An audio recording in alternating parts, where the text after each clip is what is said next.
So we're going to start with a recap.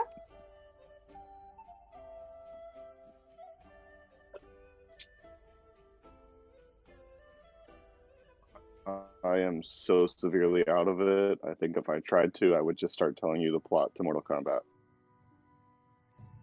which is not.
And we all have a ton of beef jerky. I remember that.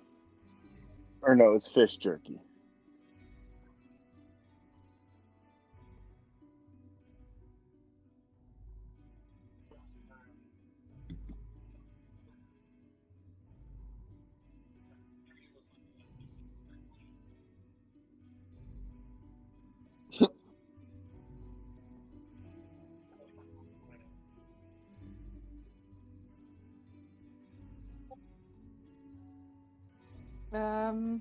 All right.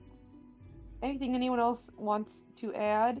We, Kyrian, you had to leave early, so you hung out with Corlin kind of the end of that day is what ended up happening, we decided.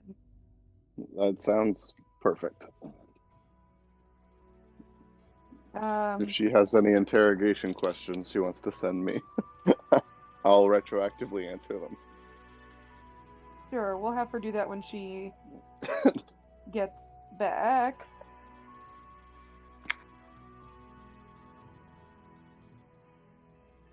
Trying to see where we put.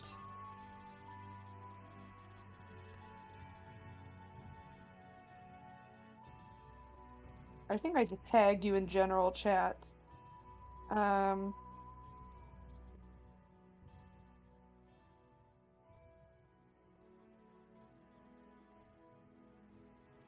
wow, there's a lot of. Here, oh yeah, Kyrian, you need to get fancy clothes for the party. That's the other thing. Okay. How much money do you want me to? How much money do you think that would cost? You will. I will This is find out. something Got it. yeah. This is something you'll be doing Okay. this week. It's up to I thought you. that was retroactive as well. No. It's something that has to happen over the course of the week. Okay. And then could I have I was literally 1 point off from my spell while I was hanging out with Coralyn. Could I have worked on that? Yeah. She's Cool. even a charisma caster. She could have charismaed you to give you assistance. I'm sure I can get the one that I needed. And that was the Scorching Ray, but lightning. Yep. Cool.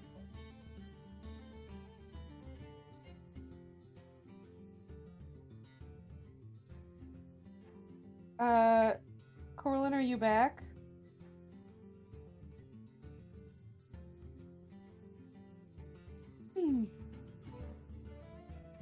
Okay. We'll get started anyways. Here's what we're gonna do. We are going to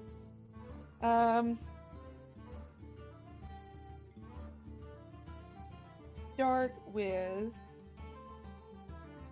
So it is. It's nighttime, and unless anybody wanted to do anything, we can just skip over to morning. That day. Do you Is think everyone so? okay with that? What? Okay. So, give me 1 second. I'm gonna get a cough drop in my face because I have a lot of phlegm, but I got a tickle in the back of my throat.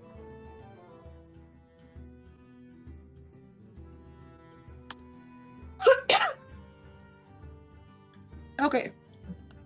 So it is the next morning. I think you are officially a week away from the party, because I'm pretty sure the party was a week and 1 day from when you guys checked in. Everybody's early risers, so I'm just gonna say 6 in the morning. Everybody should be up and about. And there is a knock at the door.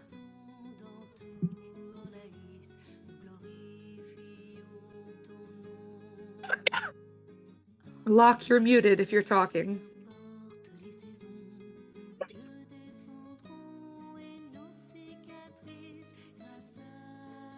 Okay. That's fine. There's a knock at the door. It is like early in the morning, and you're getting a knock at the door.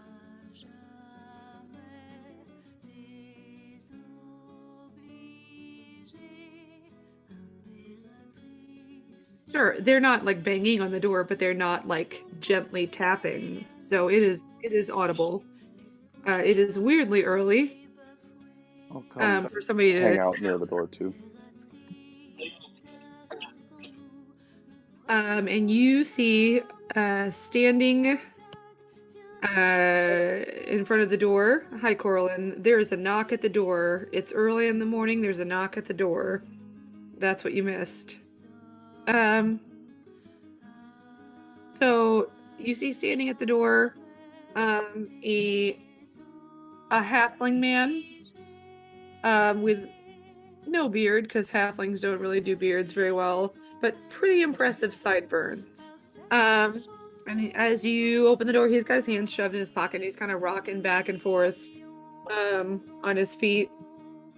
And you open the door, and he goes, "Oh, hello. I'm looking for Mr. Locke Darkbreeze."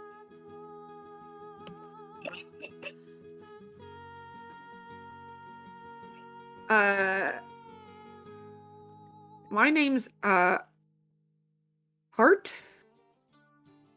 I will be working with you at the party next week. I am the sous chef. And he holds his hand out. I would like to discuss. I hear you are new to chefing, and he kind of does a very quick wink. And I would like to discuss with you your duties and perhaps work out a time that we can, tell you what hours basically you'd need to be up there and that sort of thing. I'm like, well, he doesn't care. As you're like talking, he kind of walks past you the way that halflings can do, where they can just move through everybody's space. He kind of just helps himself to the house. Right, like as you're saying, "Oh yes, come in," he's like already in the door and heading down the stairs. Yeah. And he kind of runs down the stairs and like hops up on a chair. It basically, the table comes up to his chin, and he's kind of looking over it. If you've ever seen a cat kind of looking over the edge of a table and their eyes get like really big, he sort of looks like that a little bit, and he's like, "Oh, this is a fine table you've got right here. Great craftsmanship. I'm going to go out on a limb, given that I was told that you had worked previously as a priest, that you have never committed a heist. I mean, please correct me if I'm wrong. Yes, well, fuck me. This is great. Is everyone here? Tyrion chuckles from the corner a little knowingly. Do you have something in your throat, young man? He's stolen things before, just never will. Ah, great. I like it when they're green. And he kind of grins and turns around back at the table. Is everybody here? We need to have the whole group ready to go.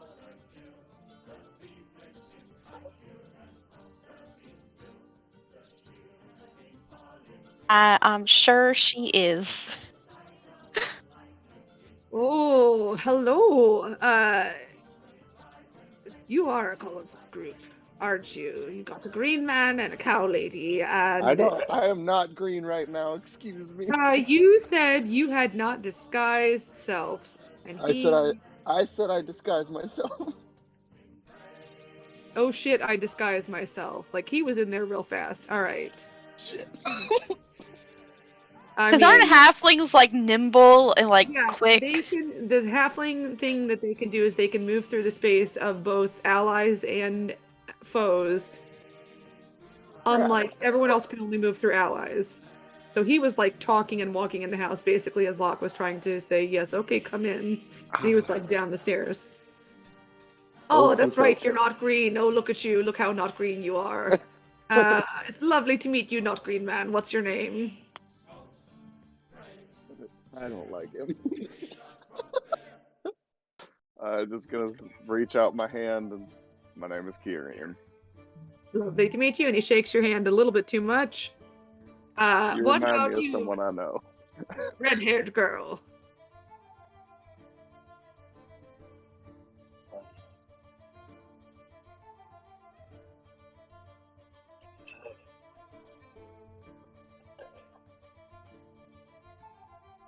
Yes, I'm short. I'm used to people not hearing me. What's your name?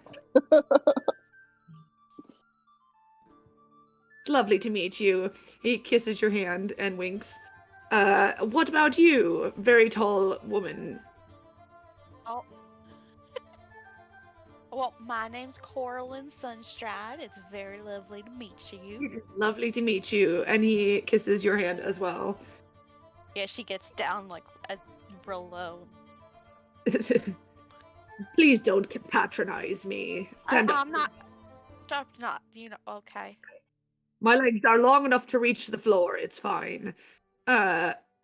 So, I will be working with you, sort of. I will not be making eye contact with you while we're on the job, except for this lovely young man right here. And he kind of reaches up like he's going to try and ruffle Locke's hair and can't reach and just kind of sits back down again and runs a hand through his hair. So are any of you even remotely experienced in successfully stealing things? I'm going to guess no on you, and he points at Coraline. I've stolen food, probably, off of people's plates. I mean, that doesn't really count. Okay, well then. I feel like you could be deceptive, but I really don't know. He points at Indy. And you're definitely 100% totally not green. So, you know, who knows what we're getting in with there. I'll wink at him. Here, are you jealous? Did you want me to kiss your hand too, please? And he holds his hand out. I don't give him my hand. That's creepy as hell. All right. Elbows you. Do it. Just fine. All right, fair's fair. I like to keep people a little bit off put. Again, you remind me of someone I know. So, here's how this works. I have never been in this building. This will be my first time also being in it. Young Locke and I here have some, and he's got kind of dark brown skin, kind of lighter brown hair, looks sun-kissed. He looks like he spends a lot of time outside. It's kind of sticking up all over the place. And he's wearing decent clothes, but they look maybe less decent than they should because they're kind of rumpled and unkempt. He looks very happy. Uh, Is there a shot in the dark that this guy is related to Smiles? he is speaking in complete sentences, and both of his eyes look in one direction. I So mean, probably not. it's never up to mind. you. I mean, you could ask him. There's a similar vibe. You just think all halflings are related? You could, Well, you feel Smiles free and to this ask guy him. have some similarities already. I'm not going to, but Locke, you notice some very specific lumps and bumps in various positions on his clothing, like underneath his left arm. And then there's another kind of wrinkle that might be something on his right boot. And it's very subtle. And also, there's something maybe like he's got a necklace on, but there's a weirdly large kind of lump or wrinkle, who knows, in the front. I will say you notice that there's things going on underneath the clothing that are maybe not visible to everybody. So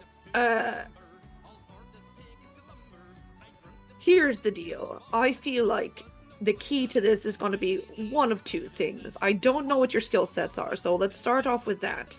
But I do have an idea for some of this, I believe. You, what do you do? Green man. Nope, Kyria. A little bit of everything. You need to be more specific, or you're Keep doing people jack shit for- entertained. I can smooth talk my way through things. I'm good with keeping people occupied. Occupied. All right. You might Or be distractions. Very good at distractions. Okay. Great. You, woman, what do you do? Wait, no, I can do this. Coraline. Well, I'm pretty strong, I would say. And yeah, that's pretty much it. I'm strong as fuck. Oh, okay. So strong and sells yourself short. Noted. What about you, young lady? Indy?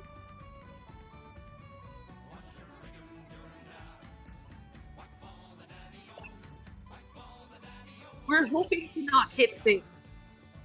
We're hoping, I mean, ideally we get through this without anyone being hit. That's good to know, though. Okay, great. None of you are sneaky. This is good. Here's the deal. I'm not going to be pulling this off. Are you sure you're not sneaky? You just have a way about you.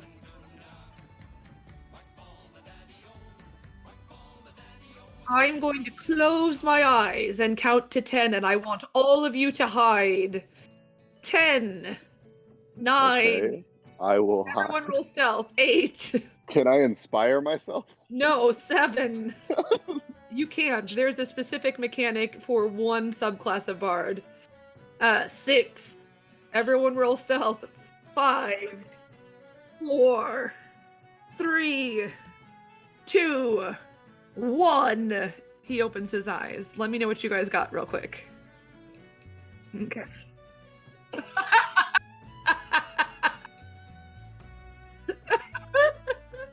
Okay.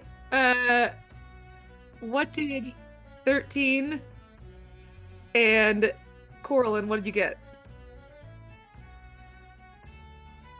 You're muted. Sorry. I rolled 10, but I wanted to go invisible when he got to 1. Okay. Ooh. All right. Well, so he opens his eyes and he sees what story are you on? You guys are down in the basement. Like Locke's trying to climb underneath the table and hasn't made it all the way. Indy's kind of crouched half successfully behind a chair. And he kind of does a spin around. He goes, "Oh man, the big one can hide. Oh, never mind. There you are. Hello. Useful. See, you can't do just nothing. Strong isn't the only thing you are. Don't sell yourself short. Where did the other one go?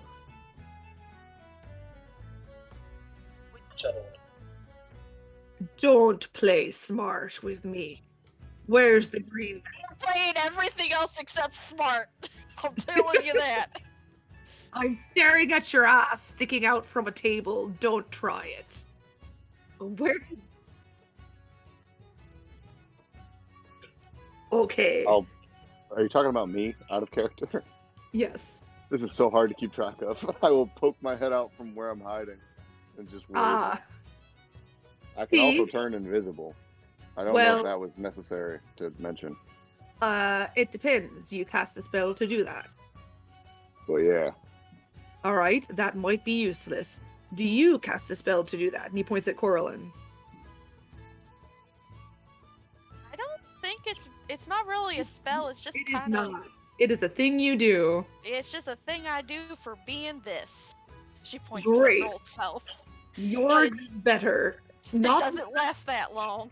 well, here's the thing. Ideally, when you do something like this, no one knows you did it. No one sees you. No one gets hurt. And then after you've gotten away, that's when they realize the thing is gone. So, I'm not saying that is plan A, but that is definitely a useful skill.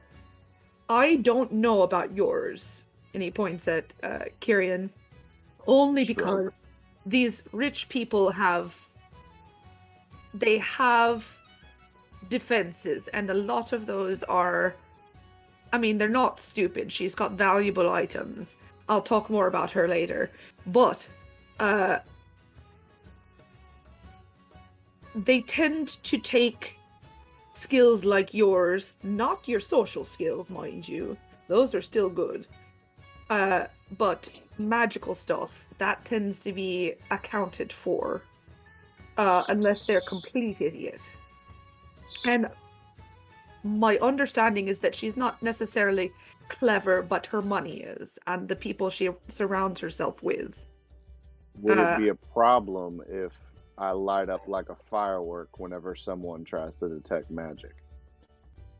I would assume. I mean, is it something you can help? Not really. All right, then that is going to just have to be taken into account. I would guess that they would check you to make sure, that you're not lighting up because you've got a million sort of, necklace of fireball or insta-kill all the Right. people in the room. Like, as long as you don't have that. I mean, Understood. but if you're going to light up under a detect magic, also useful. Good to know. See, you all have many gifts. So, hiding is not for you, but that's okay, he says, pointing at Locke. Because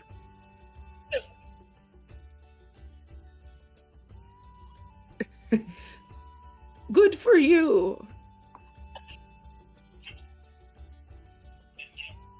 Oh, potentially useful. Potentially useful. Again, there might be stuff to counteract that sort of thing. We really don't know. Who's magical? Raise your hand if you're magical. Raise my hand. Corlin raises her hand. Great. Who can detect magic themselves? I Corlin keep my raises hand her- raised. Yeah, keeps her hand raised. Okay. See, we started this conversation off, and he kind of narrows his eyes and points right at Coralyn's face. With Oh you my saying God. the only thing you were good at was being strong. Turns out you're everything to this plan. This is great. Useful. What about magic that can, like, oh, explain what things are? Does anyone have that? I keep my hand raised. No. Puts her hand down. Okay. All right. Now, we can't, like,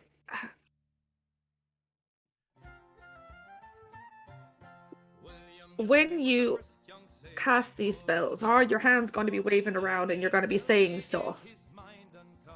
Well, Uh, the nature of the spell, yes. What about you?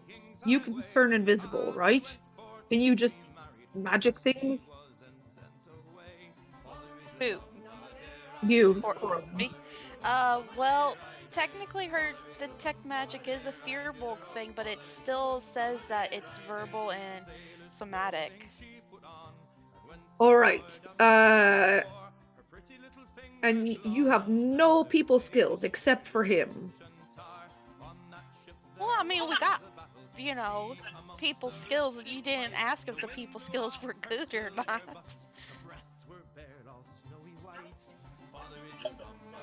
Okay, but I still think that I feel like you're craftier than you're letting on. So here's what we know. And he will bring out, like, a wadded piece of parchment and kind of flatten it out on the table and just, like, smushes it down with his head. This is, hang on. There it is. This is the woman whose house you will be visiting. And give me 1 second to find a place to put this. And I'm putting this in lore.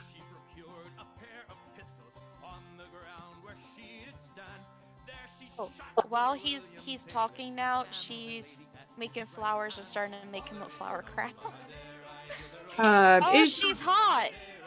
It's not a full body drawing, but you're getting, like, probably like a bust, so, like, shoulders up kind of a deal.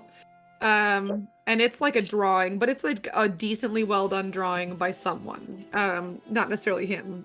You feel like maybe not by him. So she's not a local. She is, my understanding is, she inherited money from daddy.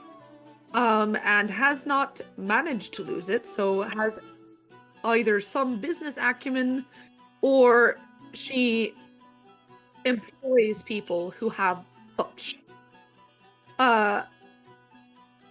You say she's hot, and he points at you, Coralyn. Yeah. All right. Here's how you're going to be our secret weapon.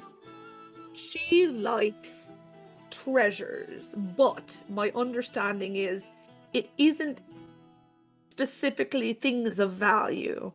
It's interesting and unique things, and you are nothing if not interesting and unique. So are you, sir, but you did disguise yourself the moment I got in this house. So I'm not sure how much that's going to be useful to us. My bet, from what I know of this woman, is that the moment you walk into her house, she will be inseparable from you. I have never met anyone who looked like you. I have never even heard of anyone who looks like you. Pardon my ignorance. Might Which of I us ask? is he talking to? Coralyn. Okay. You were the other one, but he also mentioned that you, like, immediately disguised yourself. Okay. So I'm not sure if he's comfortable, necessarily, but again, not that she's going to be inappropriate. I feel like you're more her type. Okay. He points at Coralyn. Are you sure that you don't have people skills? I mean, like I said, I've got, people skills. You just didn't, I don't know. It's I'm pretty good talking to animal. Oh wait, she's not like an animal. She's the animal person. It's all up to the interpretation. Whatever you feel she is, that's what she is. Yeah, just pretend she's a kitty. You'll do great. I mean, do you see her face? I mean, you want to call me a cowgirl? I mean, that's more of a kitten if I've ever seen one. Yeah, go with that. I don't know. Is that racist though? It's not. If my calling you a cowgirl isn't offensive, then you calling her a kitten, honestly, Kyrian. she'd probably be into it.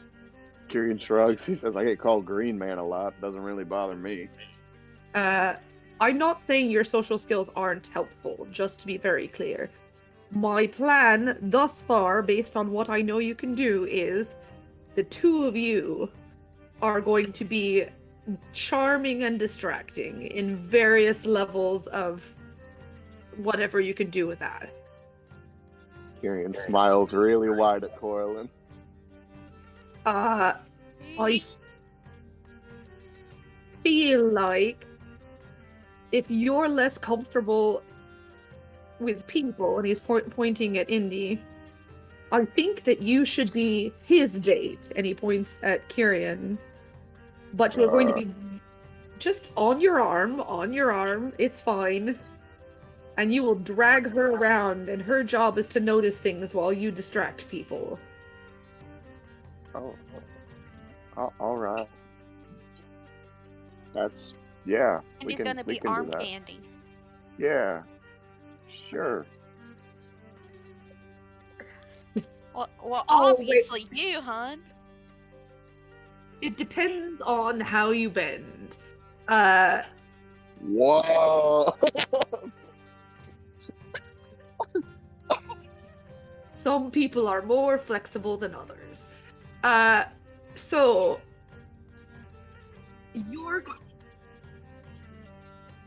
she's distracting the main person, and you can bet that this woman is going to have a phalanx of somethings making sure that she is safe, because that is always number one. Number one, if you're rich, is you. Number two, if you're rich, is everything else that you own. Very close, occasionally interchangeable, very close. Fair enough. Locke is your man behind the scenes, because I'm really not supposed to actually help with the heist itself. I'm here to make sure that you have any questions. I have some experience, and he kind of pulls back the left side of his jacket, and you can see like a little leather, like wrapped something. And then next to that, like 2 or 3 daggers more than you thought a halfling could hide under a jacket. Then he drops his coat back down again. What? See, this is good. I'm very good with a knife. I do have... You know what? You're not getting Bessie, but you can get the other one. And he reaches into his satchel and kind of digs around, and like down at the bottom, he said, "This is Sharon. She's an old girl, but she's been good to me. Treat her well." And he kind of hands that off to like towards Locke. I don't know who's gonna use it though. One of you two, and he points at Locke and Indy. Because these two ideally probably aren't going to be able to escape. They're going to have to be the life of the party.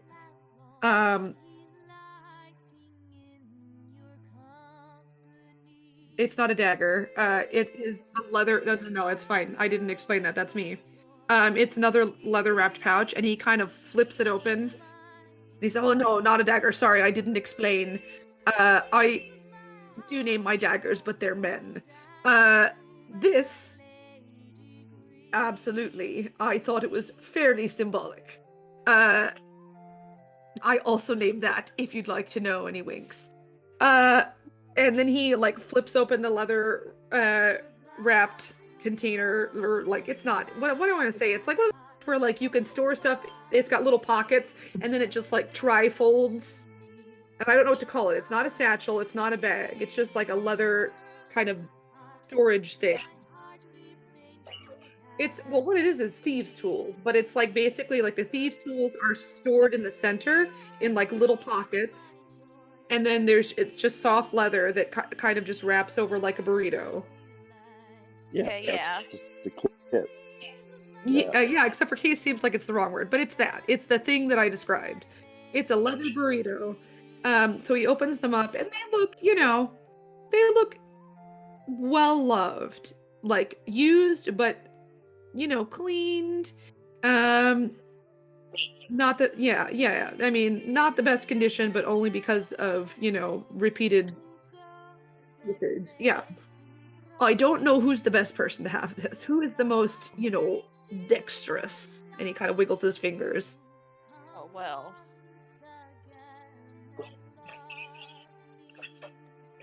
Yeah. See, what you need to do here is just completely stop planning for this heist and have some sort of self-help group, because none of you seem to know anything you're good at. Great. Here. Lock. Put your hand right there, and he points at the table. And in like blink of an eye, you are now manacled to the table. Great. This is a learning experience. Indy, get him out.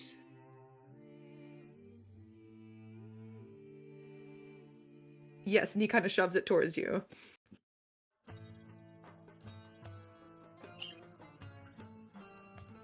Mm-hmm. Nope, just looks like a bunch of like very slender tools with various wiggly shapes at the end.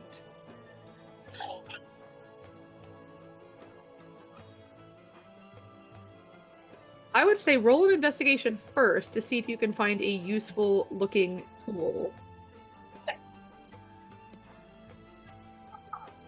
18. Okay, so you see two things. You don't really know anything about thieves' tools, but you see something that kind of reminds you of a key. Like it's got some like little wiggly bit at the end that sort of looks like a key, but it's almost like it's almost like if a bunch of keys just like smashed into one another, and there's like a bunch. It's like it's not committing to any one specific key shape. It's just something that vaguely looks, yeah.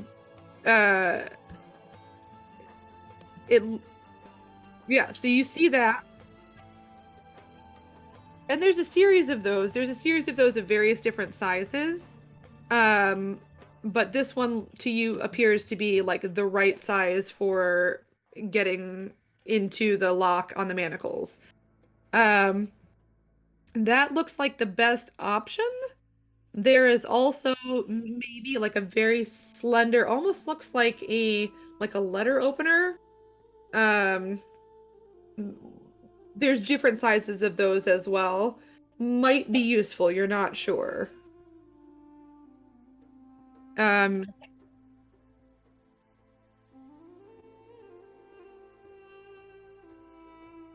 Okay. So go ahead and roll sleight of hand.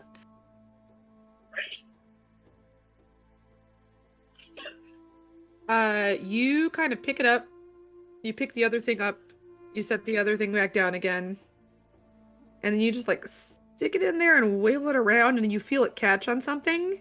And you just like kind of gently tilt it up, and there's like a little click. And Locke, you are unmanacled.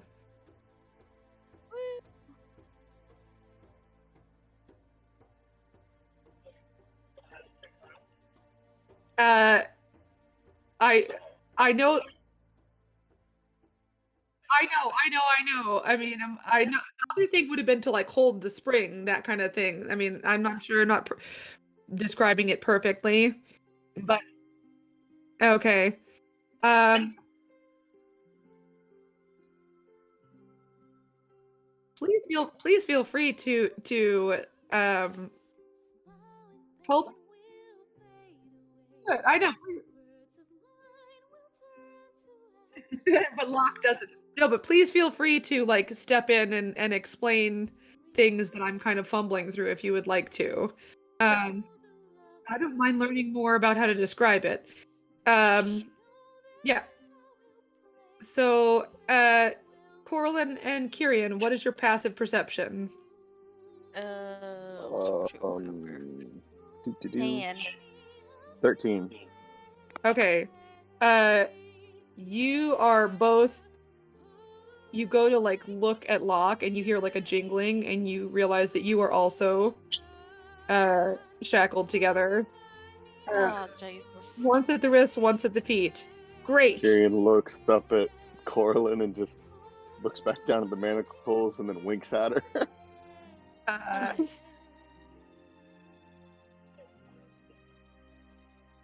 I can get you in touch with someone. You can't keep these forever. These are for Borrows. Take good care of her. That one was pretty simple. This one is a little bit more complicated, and the one here, you should probably sit down. And he kind of scoots a chair over behind each of you, so you can sit down, so you're not like standing with your like in a K pose, as it were, one hand out, one foot out. So you can sit down and kind of rest your leg. That one's the hardest. He points at their feet. So let's start off with the medium hard one.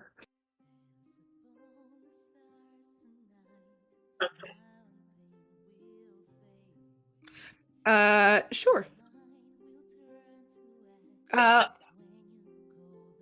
Well, I feel like hopefully these two won't need it. If you want to learn later and you plan on sticking around and you don't get caught, then please come look me up. But for now, it's all you. And he gives you like a finger guns.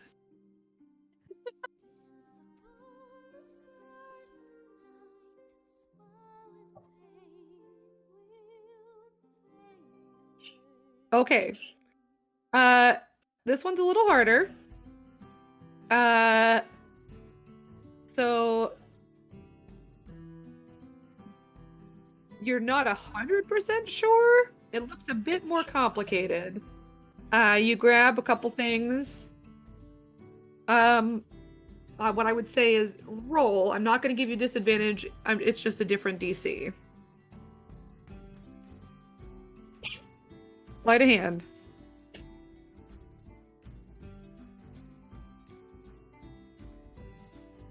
Okay, well, it doesn't break. Nothing breaks. And he goes, "Oh, not this one." And he kind of gently takes away one of the two. Also, be gentle with her. This is, and he kind of pulls the other one back out again. No. Try it again. Try it again. And he kind of moves the wrong tool kind of away.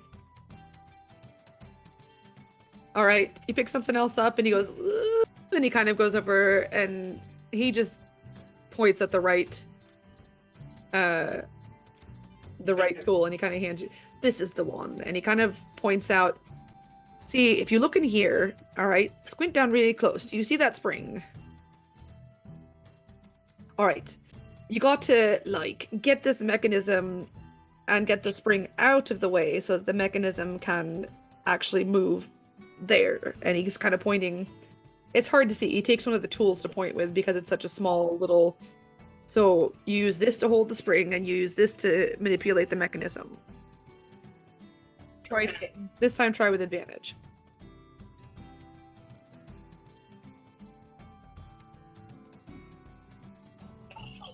Right. Click.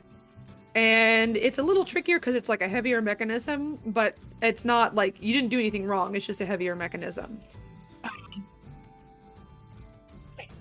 All right. Yes, especially since they're still manacled by their feet. So come down to my level, and he kind of slides down onto the floor under the table.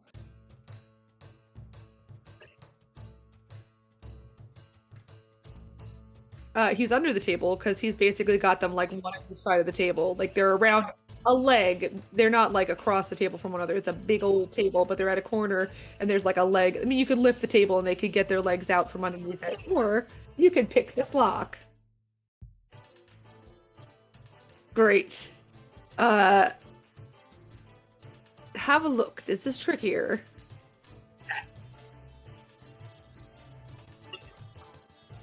Yeah. Okay.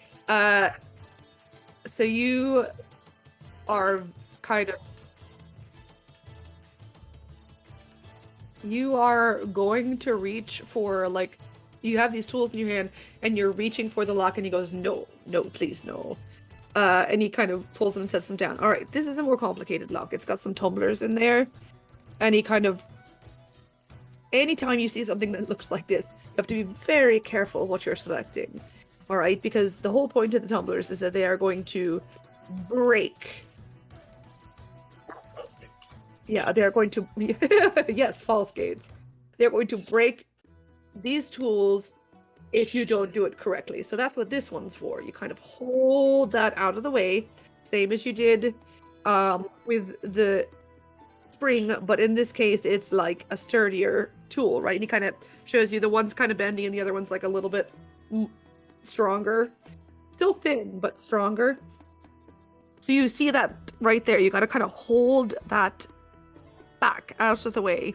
Then you get in here with this one. This one was right. This, like I said, this is the hardest lock. Here you go. Roll with advantage.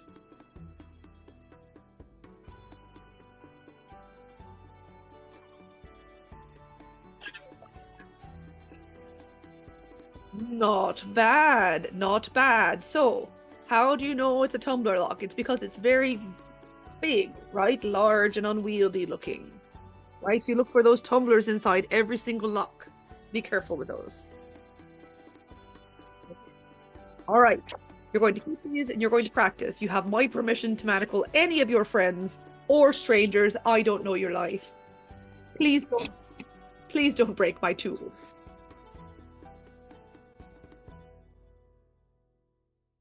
Great, let's keep planning. And he like climbs back up onto the chair and basically outlines he's get him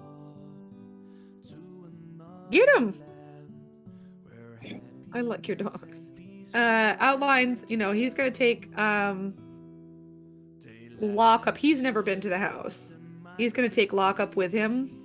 And they can go up several times. They're going to go up and prepare things.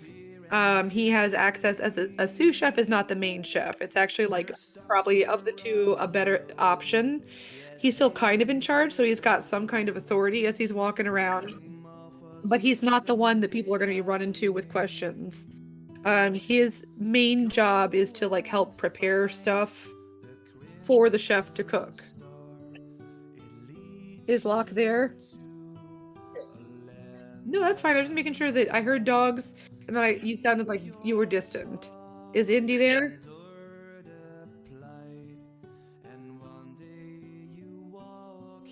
Okay. I'll wait. No. You're fine. Yeah, no, he hasn't manacled anyone else. You're okay.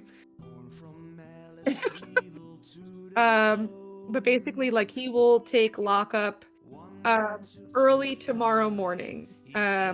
They will be there early in the morning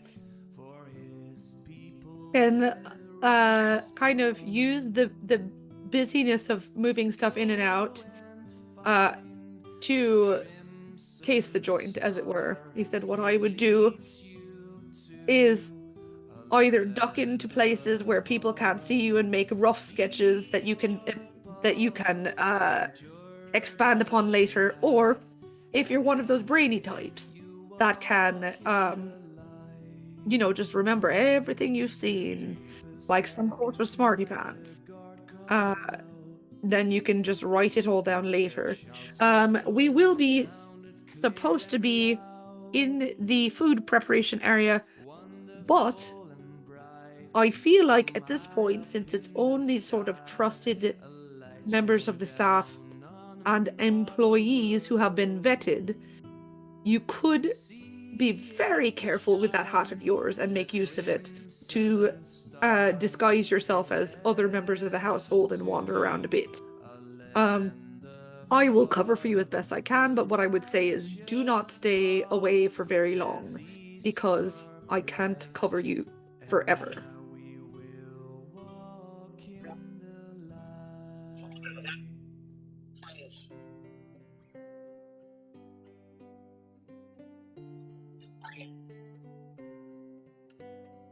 Oh, my sweet love, she waits for me through storm and shine. Great. Show up clean. They won't like it if the food service shows up looking a mess. I'm not judging you, I just don't know what you're going to do the rest of the day. No, you don't look bad now. I wasn't insulting your looks. I'm just saying, like, I don't know what you do with your day and how you end up at the end. 4. We will have to be up there at 4, so I will be meeting you at probably 3:20. It's best not to show up late for these sorts of things, not because we're doing anything illicit, just because if you're late, then you don't get hired again. And I'd like to keep this job.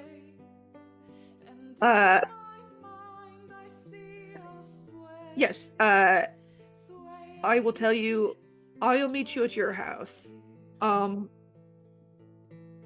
And I'll take you up there. I think that's just the simplest way of doing it. It is in the Arches, up near the Acropolis. She is very fancy. I don't know if you all wanted to,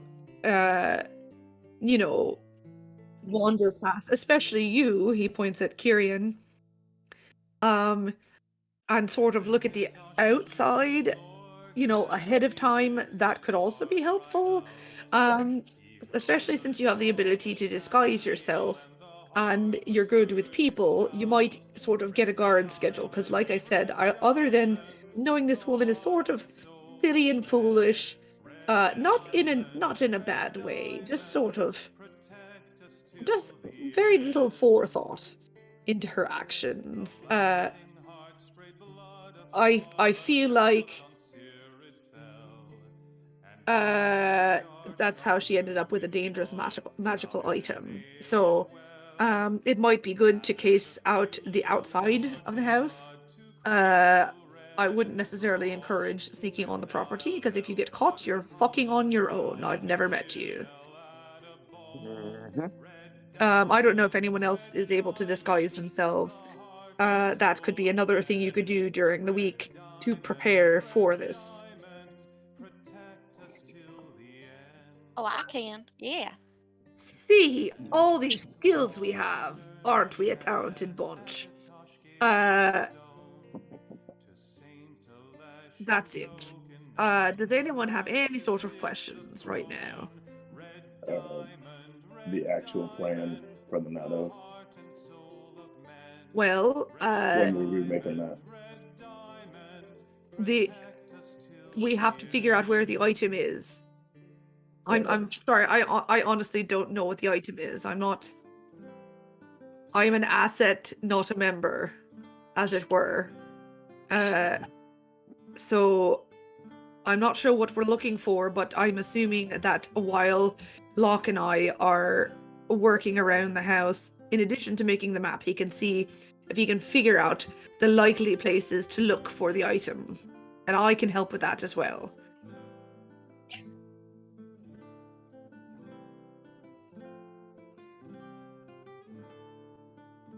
Absolutely. She is a collector. What?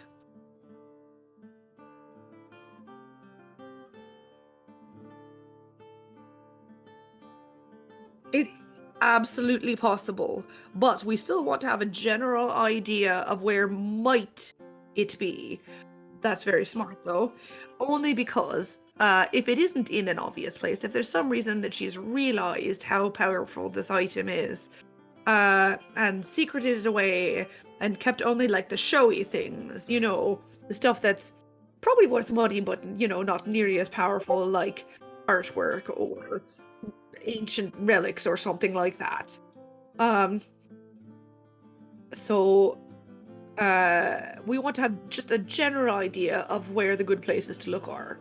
So that's going to be on Locke and I, which we can do together. We'll be up there tomorrow early in the morning. I'm not going to take up your entire week, but we will be up there several times. So you'll have a few goes to get like a good idea of the layout of the house and where you think it might be or where I think it might be. And then once we have that, then we can solidify the actual proper plan. But it's not good to plan when you have absolutely jack all idea of what you're planning for.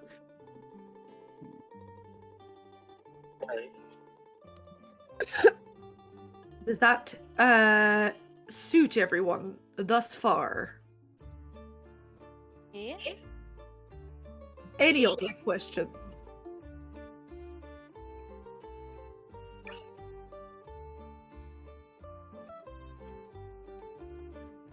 What is he wearing?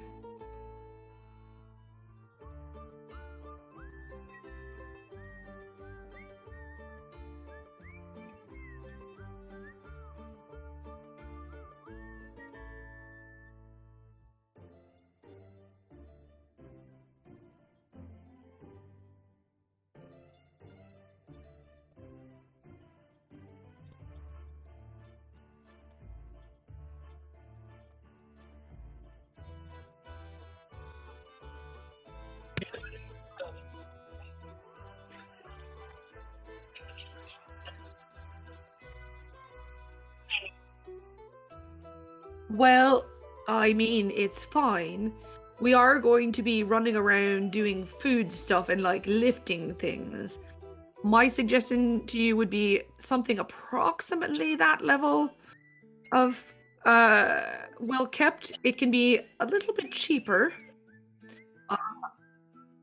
And something you don't mind getting dirty. Like this, and he kind of like, you know, his stuff. Obviously, I'm not wearing this, it's too wrinkly, but I'm wearing basically the same level of it. He's got just like an unbleached tunic and just like basic like linen tunic, a jacket on because it's cool outside at the moment. And just like simple pants.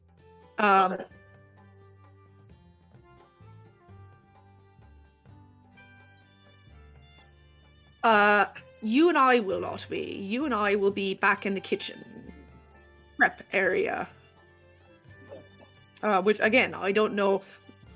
Typically in these bigger fancy do houses, it's generally like a multi-room thing, which we can use to our advantage. Because if you and I are the only two in the room working together, that gives us a little bit of flexibility. I will not be on the night of wandering. I'm an asset, but your ass is yours if you mess up. So, don't bring me into it.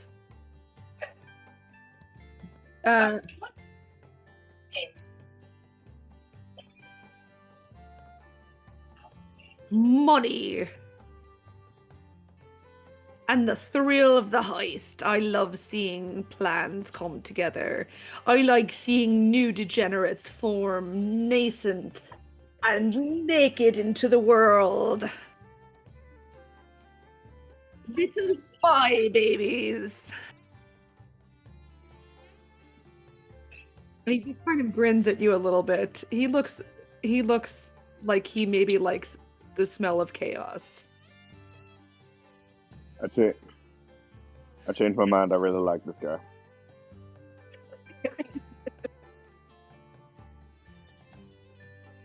If you ever Uh, feel like going out to sea, please, for the love of God, call me. you ever want to go for a drink, you call me. And he winks at you. Kyrian pulls the black bottle of liquid out from his backpack and sets it on the table. And he pulls a smaller bottle out from his belt and sets it on the table and smiles at you real big.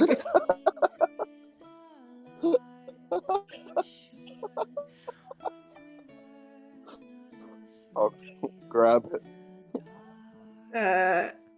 I'll show you mine if you show me yours. Kyrian just squints at him.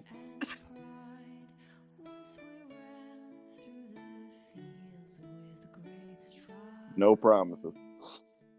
I mean, he will offer you a drink from his bottle. It's not like tiny, but it's like he has limited space, in his jacket. Yeah, I'll take a sip of it. Little real estate. It is gin, but it's like Oh, spicy. It tastes like gin, but there's a kick to it, almost like there's like peppercorn in there.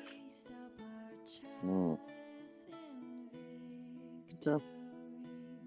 Kyrian will swallow and put it back. And he will try, if you are offering, he will try some of yours as well. Yup. He takes a big swig. You're a sailor. This tastes like a sailor. Well, The first time That's you've a- ever said that? No, That's it a isn't. And he strange winks claim. at you.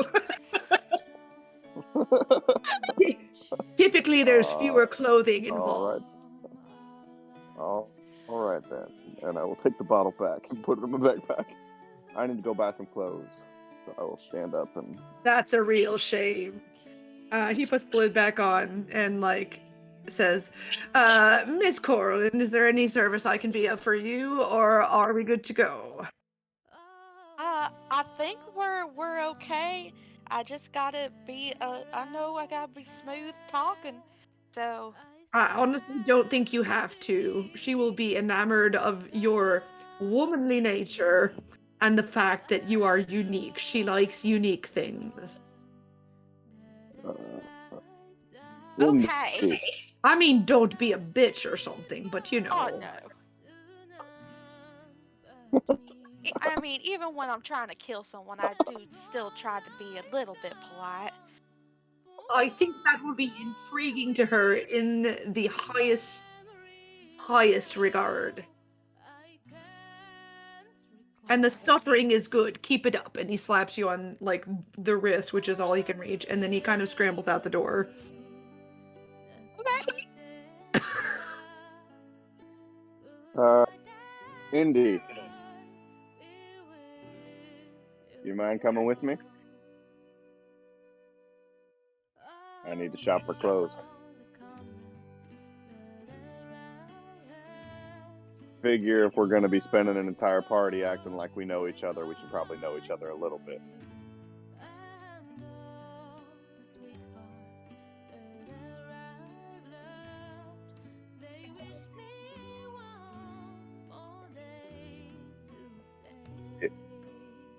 Yeah, all matchy and shit. That's Where do you so put that? cute. It's a couple's outfit. Wait. Is this I'll going be to the be the salt, you other be the half? pepper. Is this going to be the other half of Tyrion's character in this party? Like, everybody's suspicious of him, and then every NPC and character is just like, they're in love.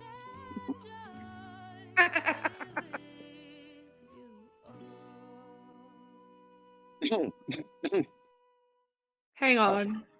Here's what I'm thinking of. I know this is not what your outfit looks like, Indy. Have you guys ever heard of duct tape prom? Yes. Here you guys are. There you go.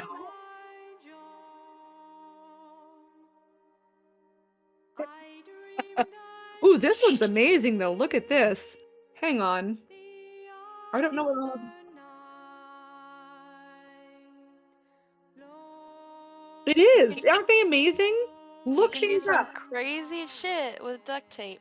Look at this. This one's nuts. And also you can just buy duct tape in like different patterns Mm-hmm. and stuff. That helps. I'm a well, when you do it 'cause cosplayer. it's You too can big. use anything for a costume. Hang on. I'm gonna have to do this. Copy or open in new tab. I'll have to link to it because it's not letting me. I don't think I can post it. I think it's too big. But look at this. And if you look at it, I know it's too big. Thanks, Discord. Oh, it posted. That's so stupid. But look at this dress. Like, yeah. Damn. Yeah. And the bottom, you can't see it, but the bottom is flowers. It's very pretty.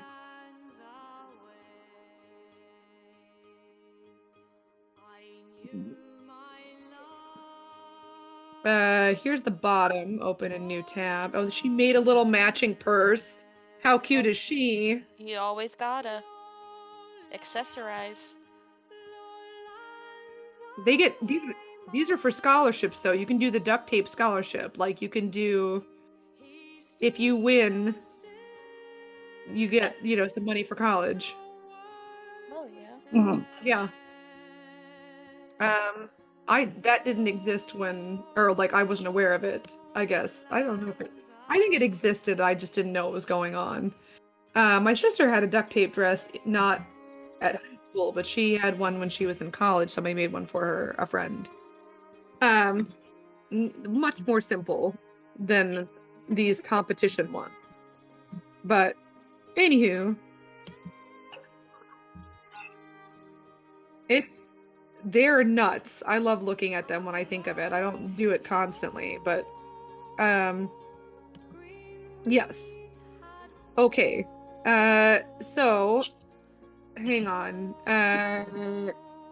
Yeah, we can have you guys go shopping. Let's take a short break. I'm gonna grab some food. If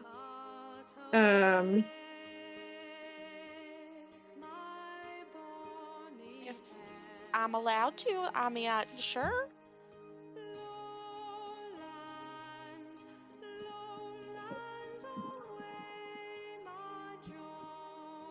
Tyrion just drugs.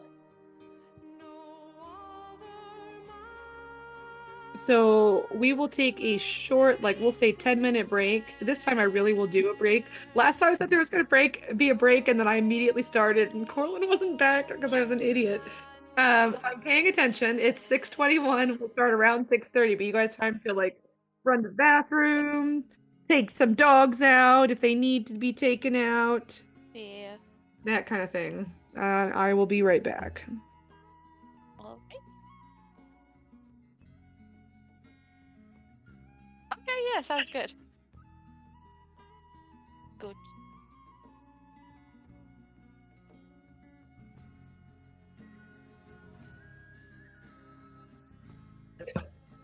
Oh.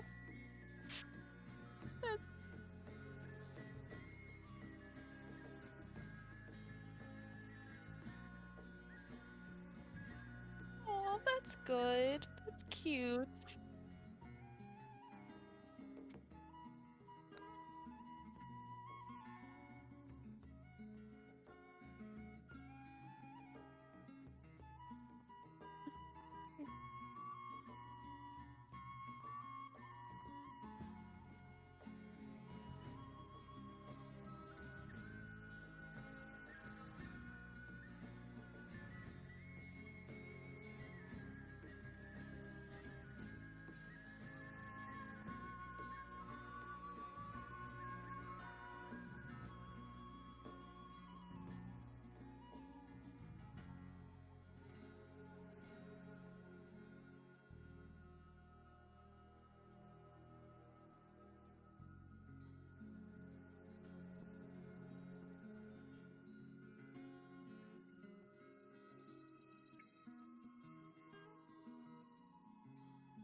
I'm back. Sorry. I got bit by a dog yesterday, and my wound is still trying to freaking out about it. It's okay. Just the antibiotic. Is that? Yeah. I don't know if that's working. It's just. Oh. Yeah. Yeah. Yeah. So, because after it happened, I went to, did the whole workers' comp and went to the urgent care, and they did a whole bunch of shit. I had to get a tetanus shot, or it's like tetanus combo, and I've had it wrapped and cleaned, but it's still just like, he got me really deep. Yeah. Yeah, he was just not a happy guy.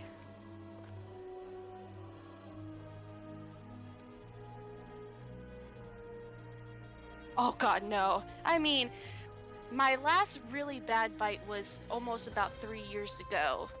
So, I was due. It's, comes with my work.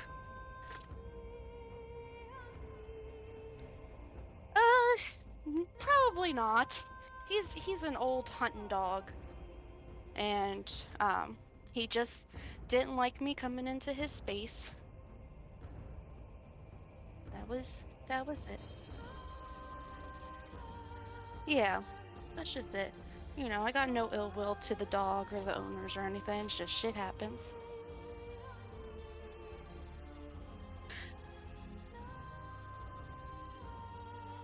Yeah. Oof.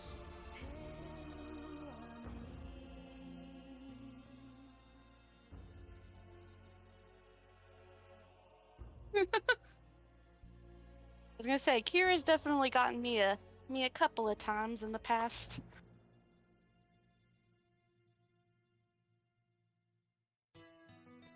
All right, I feel kind of silly saying this because I can hear three of you talking, but is everyone back?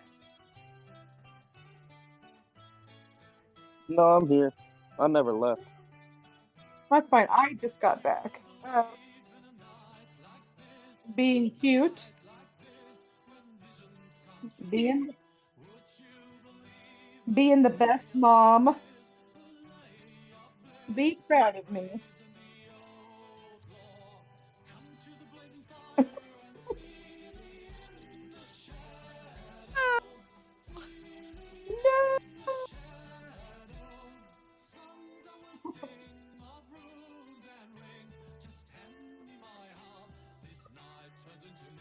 You do.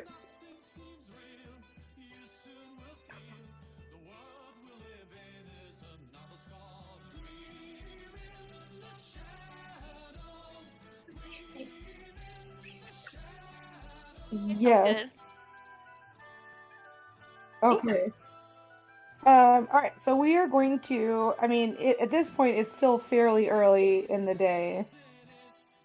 I'll say by the time he leaves, it's coming on like closer to 7.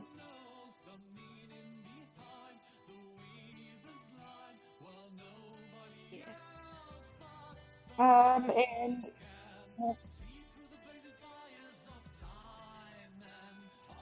then more. Is that where you typed it?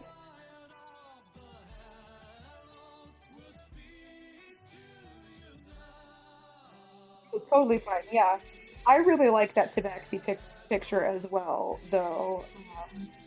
That was I was looking because a lot of Tabaxi pictures. I have nothing against. Let me be very clear. I have nothing against cartoon style drawings at all.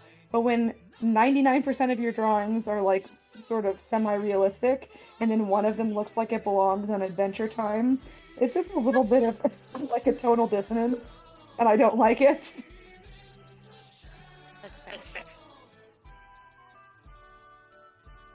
Because there's a lot of really like adorable little Tabaxi pictures, but they're all like little chibi ones.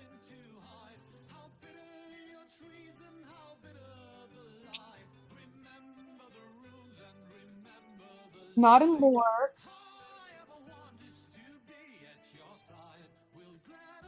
Yeah, it's not in lore.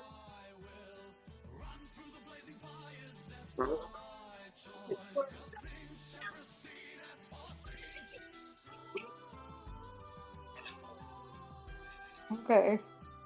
You're gonna have to scroll for a while. Well, if you just search dress. Oh, true. Oh yeah, because you drew Corlin's dress too. That's a really good drawing, by the way. Thank I you. like it.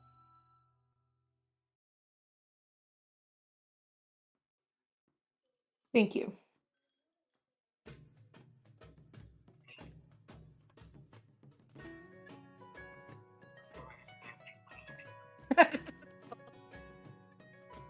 No, I thought about that last session when the person Indy was talking to was telling them who like everyone should be and stuff and locking the background. I'm like, yeah.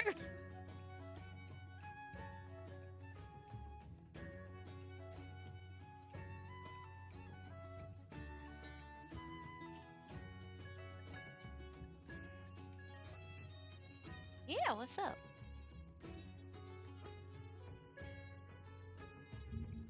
If you specifically went to a place where no one else was, then yes.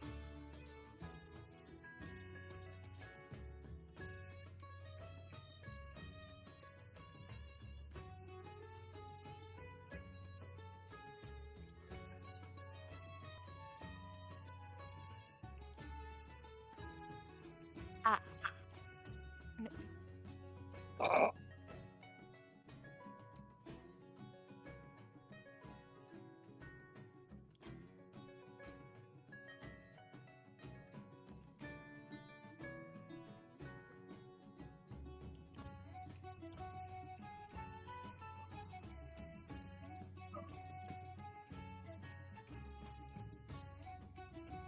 oh, I mean, I've been keeping an eye on him, you know, for a while now. So, you know, keeping another eye. I mean, I got two, so that's no problem.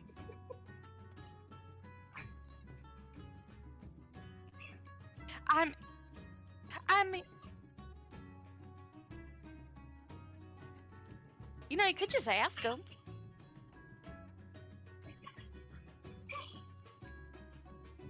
I mean, I don't know. I mean, I asked him a whole bunch of stuff, and I mean, he was pretty open with me. I mean, but the things he didn't want to say, you flat out told me I don't want to say, and you know what? You gotta respect a person's privacy sometimes. Um, but he's, well, that's okay.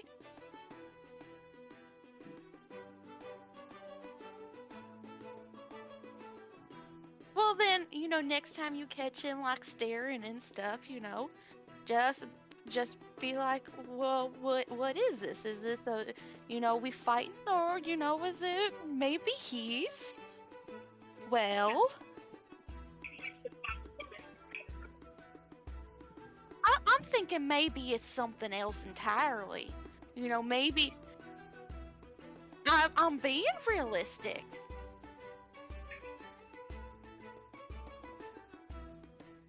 I mean, the timing for things is all in itself.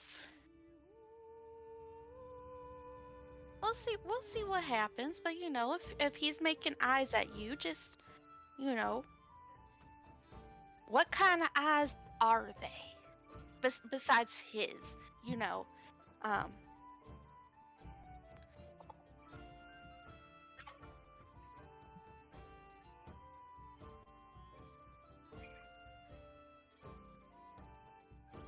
are you sure he's trying to figure out if? Okay, but it's just gonna put her hands on Indy's shoulders and like, you're very pretty, okay? Well, you know, that could just be why he's stern. I mean, it kind of does make sense. I mean, some men are very stupid, and you put a pretty thing in front of them, and they're just, there's nothing going on up in there. Then it is a compliment. I'm saying you're very pretty, and men are stupid.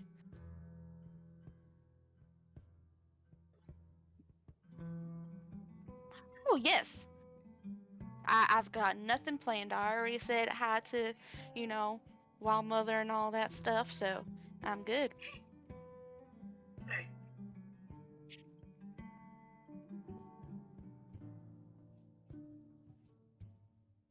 Unfortunately. Mm, it's something.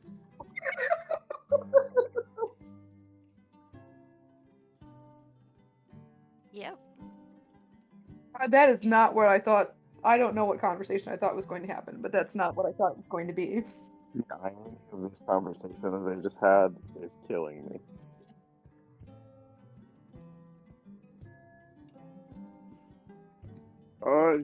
Just you'll find out.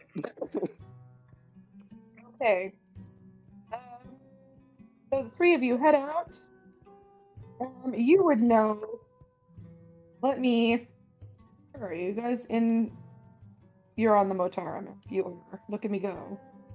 And Kyrian, for the first time, will not disguise himself when they leave. Oh. I can Yeah, send you the if you picture look- again if you like to. If you'd like me Also, to. if you look on the map and zoom in his token, or I can make his token huge. Gigantor, Kyrian. Blah. I'm going to stomp on Motara. Blah blah Blah, blah. blah. Okay, No, we can get back not to the that. bubble and squeak. We need that.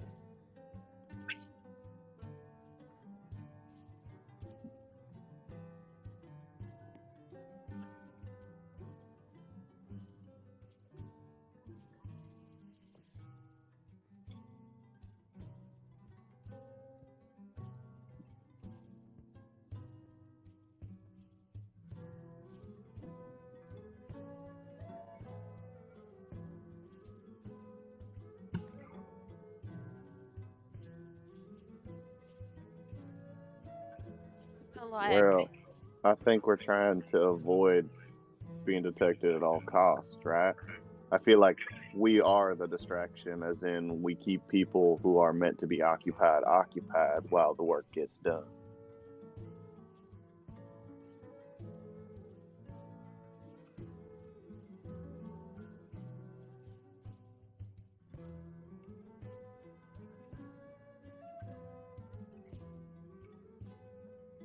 I have a way to get out, and I also figure if things go south, as long as we can cast spells in there, I can make shit get real weird.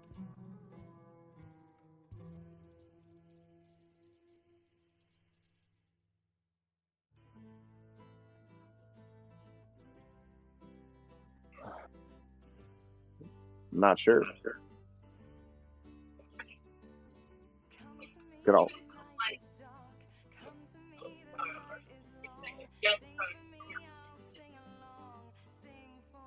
Yeah, we can certainly go looking in the market districts, or maybe even somewhere else afterwards.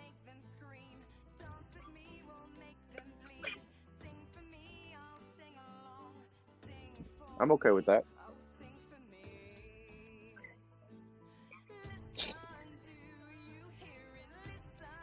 All right.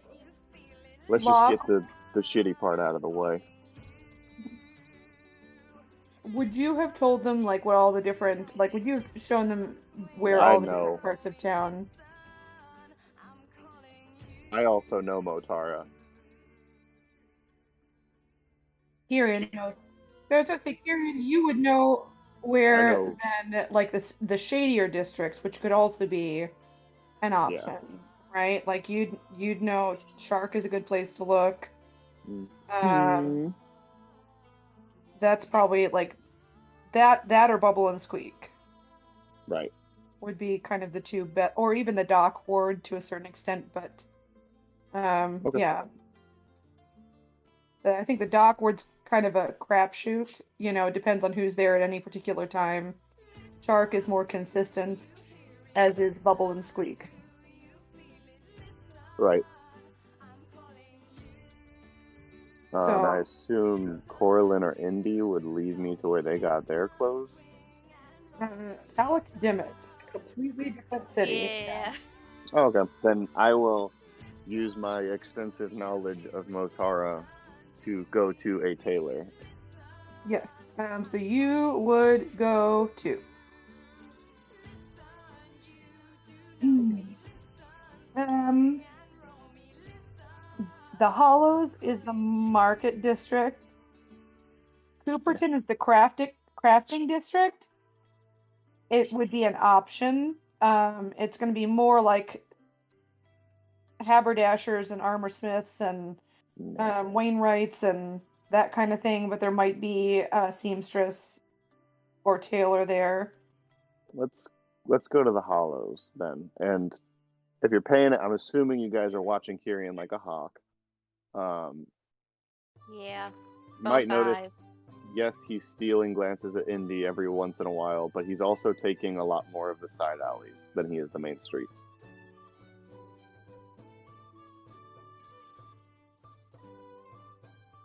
Make of that what you will. But yeah, I'll go to the Hollows, bringing along the two companions with me. And do I know of a tailor? I don't think I would know a tailor off the top of my head.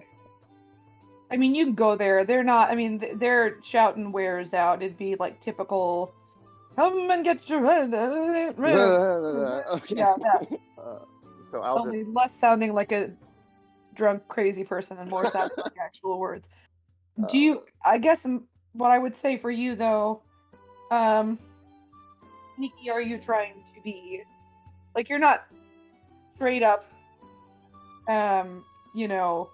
I'm not trying to be more. I'm trying to make sure that if I recognize anybody, that they don't see me. Okay. But on the off chance that I see somebody I know, I might act differently. But other than that, I'm good. Okay. All right. That's fine. And you know why. Give me 1 second.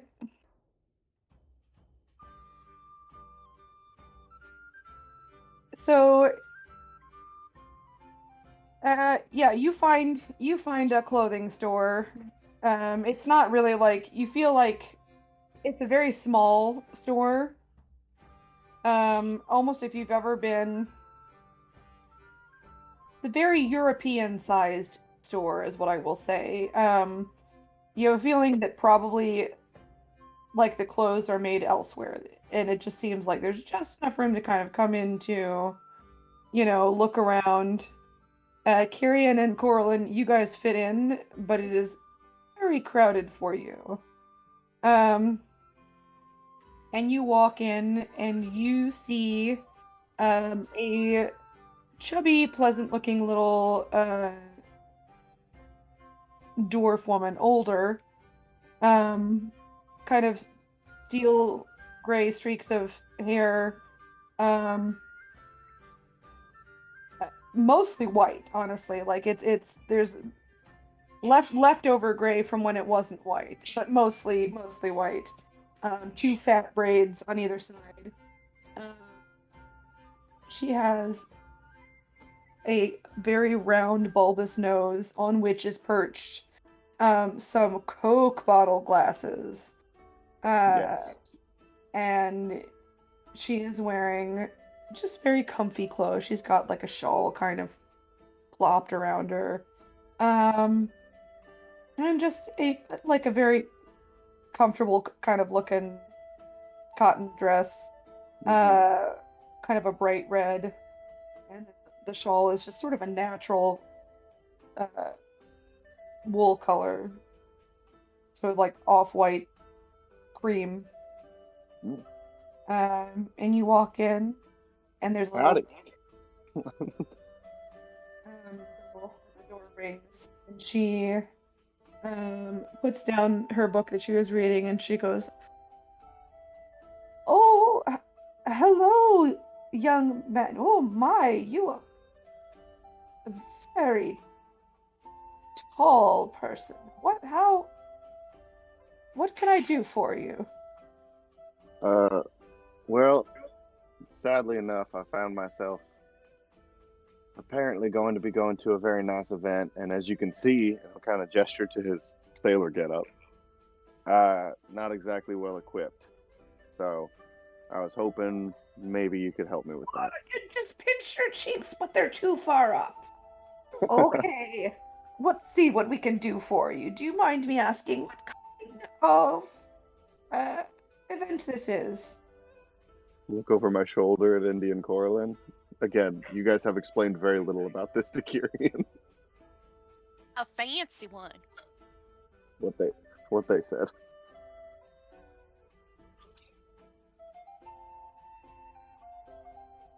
And my date for the evening, and I'll gesture to Indy, we'll be picking out most of the colors, as I'm just, as you can imagine, a bit undereducated in these sorts of departments. Oh, don't you worry, I'll take good care of you. Now, young lady, what can I do for you? I'm assuming this is up in the arches, then, if it's a fancy do.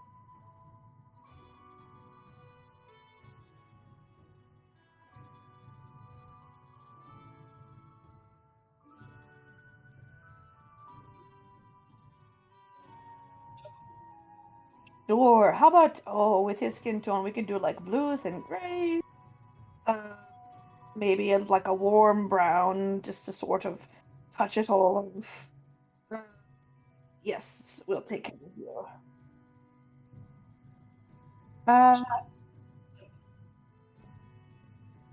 Kyrian is like, if you can imagine a green person. He's darker green. Yeah, so she kind of hops down and disappears behind the counter and then just kind of, comes out. She very much just looks like someone's grandma. And she walks over to the, kind of squeezes past you guys. And then actually ducks underneath some of the clothing racks. She's surprisingly spry for how obviously old she is.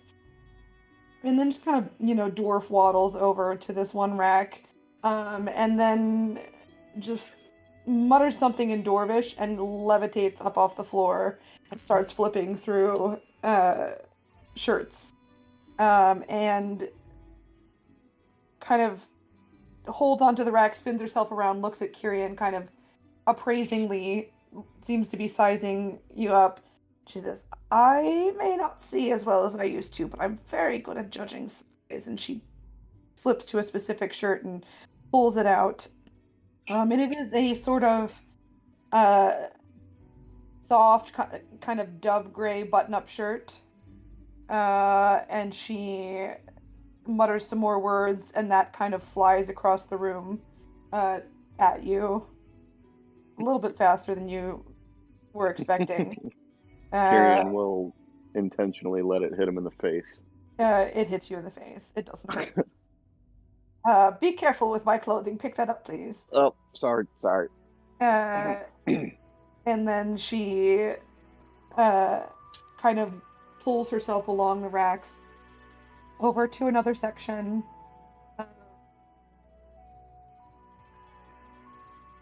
Starts digging through some sort of jackets, and finds you sort of out a wide lapelled, kind of darker navy blue, that longer one, similar to the contour of your jacket, right? So it'd come down to maybe mid thigh, come in a little bit at the waist, and then has not sailory brass buttons. It's a single button jacket, but it's sort of a little bit fitted, and then there's a little bit of a tail to it at the bottom. And she says, this is meant to be laid open, as you can obviously tell by the beautiful linings. She sends that flying across the room at you. Don't drop it. And she just lets herself kind of float down to the floor, and then runs over to another rack, and then rises back up again and starts flipping through pants. Pants are the hardest. Everyone's legs come in different lengths. It's about these. And she brings out some just nice kind of dark black pants. Sends them flying across to you. And says, "All right, the fitting room is back in there. Go get your clothes on, and we'll see how they fit, and if I have to make any sort of adjustments." Oh, right. And Kyrian will walk back and get changed very, very awkwardly and flustered. And it's a little bit like a very tall person trying to like maneuver a porta potty. Like all it is like a little nook with a curtain across it. You definitely stick out over the top. Like you can duck down, no problem, but like definitely, like from the nose up, you're sticking over the top of the curtain. Like the awkward stall. Yeah, and like you're bumping into the curtain and you're bumping into the walls as you're trying to like get the pieces of clothing on. Kyrian just kind of like really, really shyly walks out with the clothes on, like kind of staring at his feet. Still wearing his boots. Take those boots off. I'm rather attached to. That's fine, but you're not wearing them to a party. Oh. Alright. And he'll. Kyrian's eyes go a little wide. Her eyebrows I rise don't up really slowly have any. as she looks over at Indy. I don't really have any need for that. I'll be just fine without I'm sorry. She's a bit paranoid. We got mugged a few months back, and I'm not the best at self-defense or anything like that. Yeah. Roll Don't worry about it. deception. Oh. Okay. 20.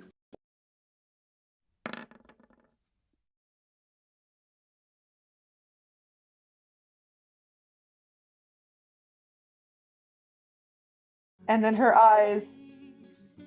Oh, hang on. We'll wait till they come back. All right. Okay. 24 He to 15. continues to look. You don't need to. He was the one who lied to her. You just blatantly discussed.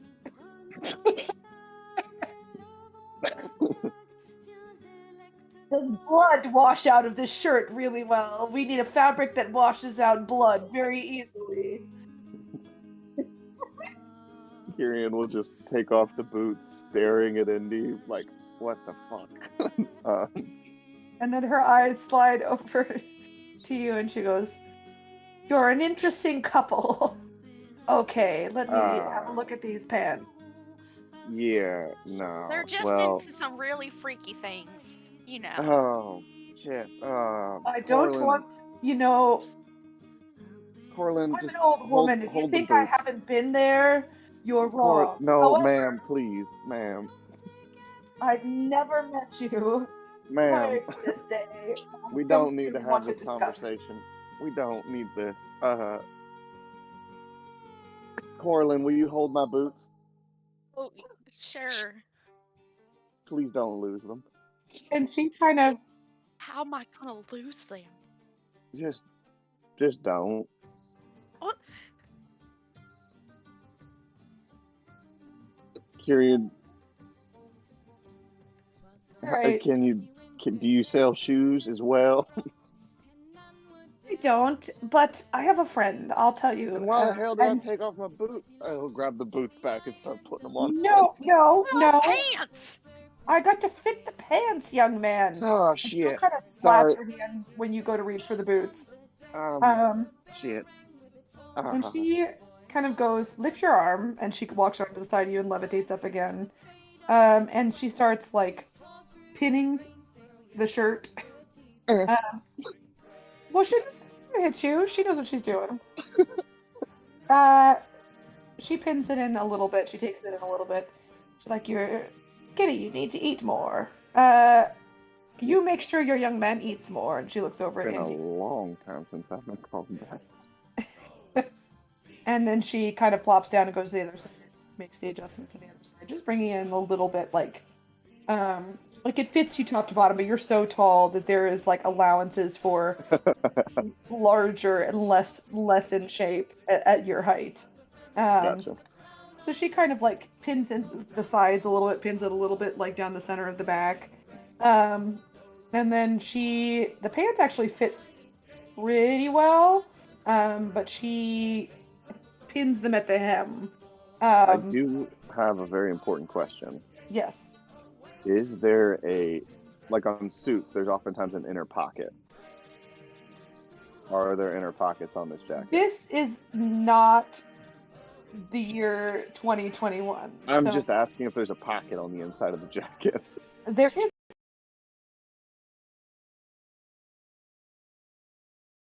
I was wondering if I could maybe and he'll pull the jacket open to show his left rib and, all of that. If I could have a pocket right here just to hold some of my effects. Young man, I have some of that fabric left over. I can match the lining. And press isn't an issue, ma'am. Don't worry about that. About how large of a pocket? Like hand-sized? Little deeper? And he'll step back into the closet where he left his clothes and pull out that necklace, the skull necklace.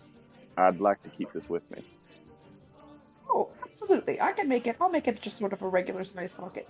Nothing fancy, nothing big. Just, Thank you. I very much appreciate that. You never know what you're going to need to stick in there, but more than big enough for your necklace. Absolutely.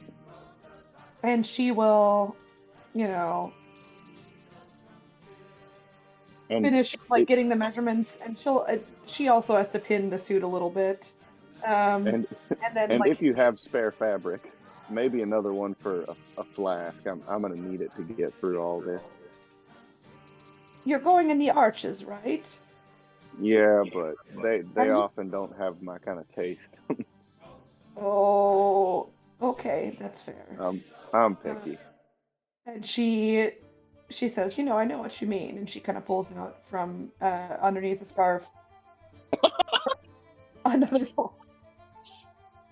That's why I like Motara. And she goes, cheers, and takes like a big swig, and then offers it to any of you who would like some. I will do the same thing. I will decline. Yeah. Okay. Can I use the drink to do an insight check? No, I'm just kidding. What kind of How person you're gonna is do this? that? I mean, you can. Are you doing an inside check of the dwarf? No, I'm just messing around. Okay. Yeah. Do you take a sip? Oh yeah. Yeah, it is very strong dwarven whiskey. Oh, hell yeah. I will have you do a con check. You're not gonna pass out, but it is very strong. Them's dwarves. A Constitution check. Yep. 17. You feel like a pleasant warmth in your stomach, but you don't feel.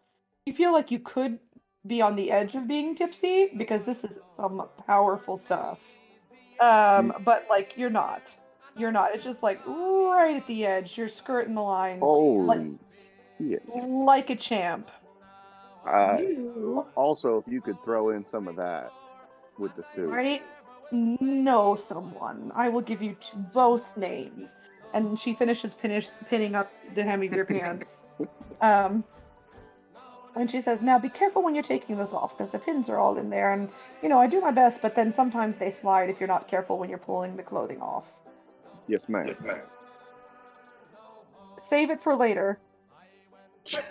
I will not punish you for that. We are all yeah. divination wizards. Yeah. I'll let you use it on your next attack roll or ability check. All right, there you go. Do you have inspiration? Oh, it doesn't even help. Type it in your notes on D&D Beyond. A sticky note and stick it on your face. That's very frustrating, and that always makes me sad. Were you the other one? Didn't that happen to you another day? Yes. Second time.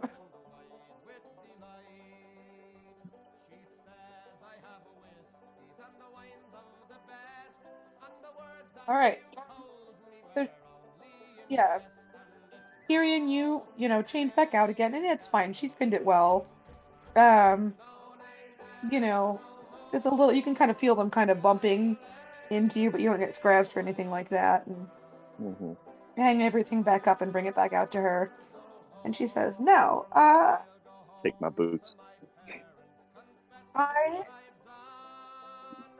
uh, I have written down," and she kind of pulls out like a little scrap of paper. Uh, and you will get a discount, not on the alcohol, but on the boots. I don't know why you're so attached to yours, but I promise you these will be the finest made boots. If you go to this shop right here, and she's written down an address. Um, that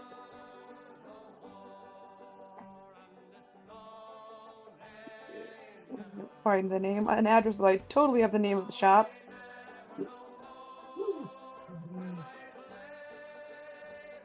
Okay. It's not, yeah. Yeah, this is called.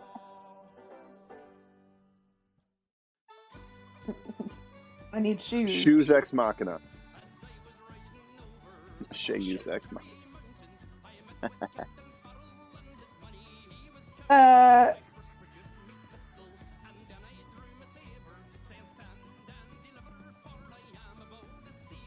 Uh.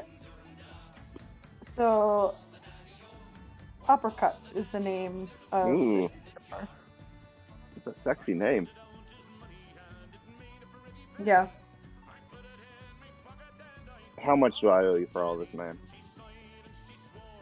Tell you what, if you can impress me with alcohol, I'll take some price down. He'll chuckle and he'll pull out his black bottle of death rum. All right. Well, let's see. Let's see how she feels about this.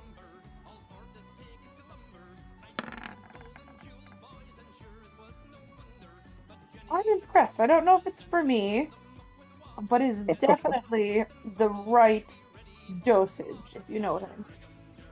Good I for you, think I young do. man. And she kind of pats you on the hand. All right. She's so sweet. So, I'm drunk. for the full, first of all, you can come back later today. This is very simple adjustments. I just have to make, you know, allowances for different body types. So, how about if you come back either, well, I mean, tell me if it doesn't work for you, but it'll be ready for you by this afternoon, late afternoon, maybe like 4:30 or something like that. Late afternoon, early evening, depends how busy I get. And that would be 40 gold for the lot. But if you take this, and she slides a business card across, it says Granny's Clothing Emporium, 2 uppercuts, I'll give you a discount on the shoes. The effects, and I will slide 45 gold across. Thank you so much. What a sweet young man you are. Oh, and before I leave, and I'll point to the flask, where could I get? It's on the paper. She taps the paper. Oh. Um, Oh, my bad. I'm sorry. Thank you. yeah. And it literally just has like an address and a dude's name. My kind of place. Yeah. It says Nofred Brick Brand. Yeah. Let's type Okay. in chat. All right. Thank you so much, ma'am. I will tuck the clothing into my backpack, all nice and neat. And it is, yeah, it's over actually over in Shark. Okay. You would recognize the address being over that area. Perfect. So I will. So what time about is it? It's about noon. No, you guys left. I mean, Or you no? left fairly early in the morning. Okay. So we I got would say plenty of like time. it's just like after 9. Okay, so plenty of time. All right, we'll be back. Uppercuts, y'all. Get some get some That's shoes. good. We will. I'm assuming uppercut is all. With all the fish that we have at Locke's house, I assume we did. Yes, you had. Yeah, you had, it was not narrated, but yes, you have eaten. The amount that could feed a small village.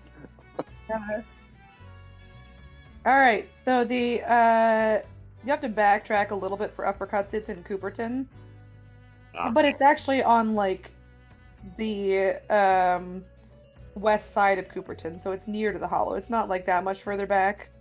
But Cooperton, you would know, tends to be the sort of like it. Chances are that she has her clothing made somewhere in Cooperton, and there are shops there as well. But like you can also just walk past and just see like a building that's just meant to do the work, and then they've got their store over in the Market District. Okay.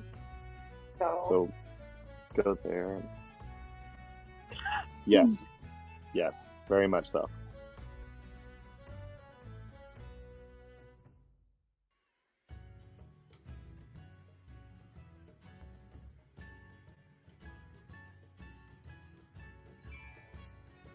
Not so much trying to hide as I am aware of the fact that not everybody loves me as much as y'all seem to.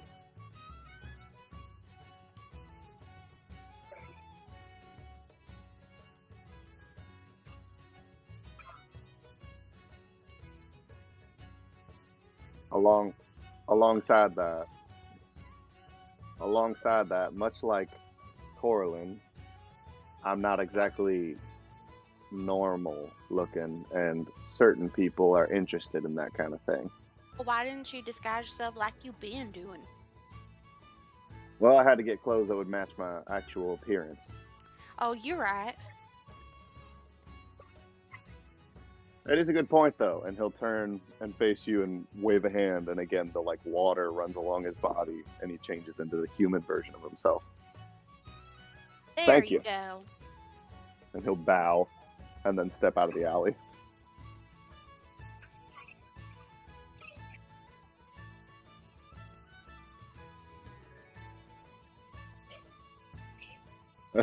It's actually not there right now.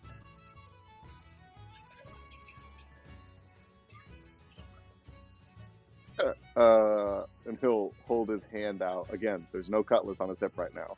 And water will flash out from his hand, and a cutlass is in his hand. And then he'll let go of it, and it disappears.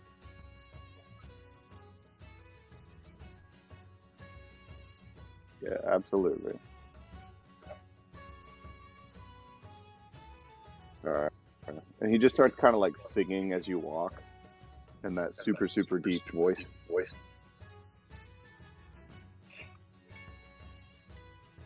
You I actually don't know your backstories. you can roll. did any- Indy, you can roll history. And for Megan, for your DC, I'm singing a song from Gurksa.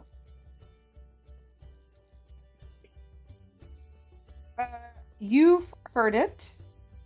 Just you're from a dockside town, so you hear a lot of. You wouldn't be able to sing it if anyone asked you how it went, but you've heard it before. Like you've heard it before.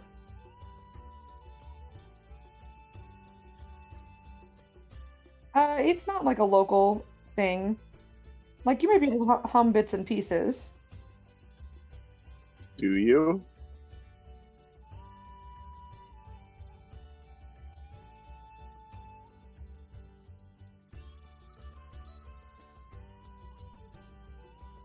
Okay.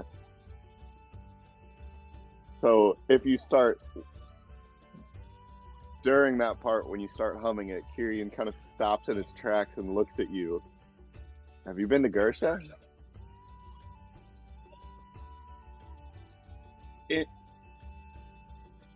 Indeed. What's your last name? There are tons of people. You're in the middle of a city.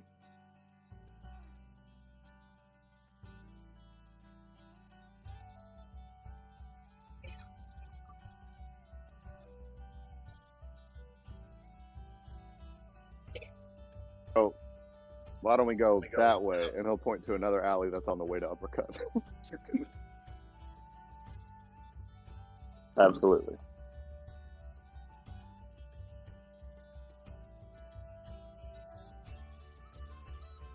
So as they're walking through the alley, the name?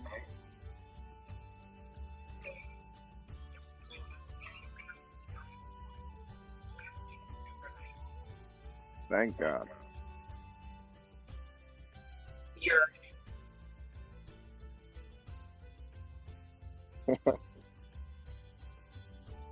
I don't really give a shit about most names, to be completely honest. I think names are fluid and kind of useless in the grand scheme of things. Just bad memories.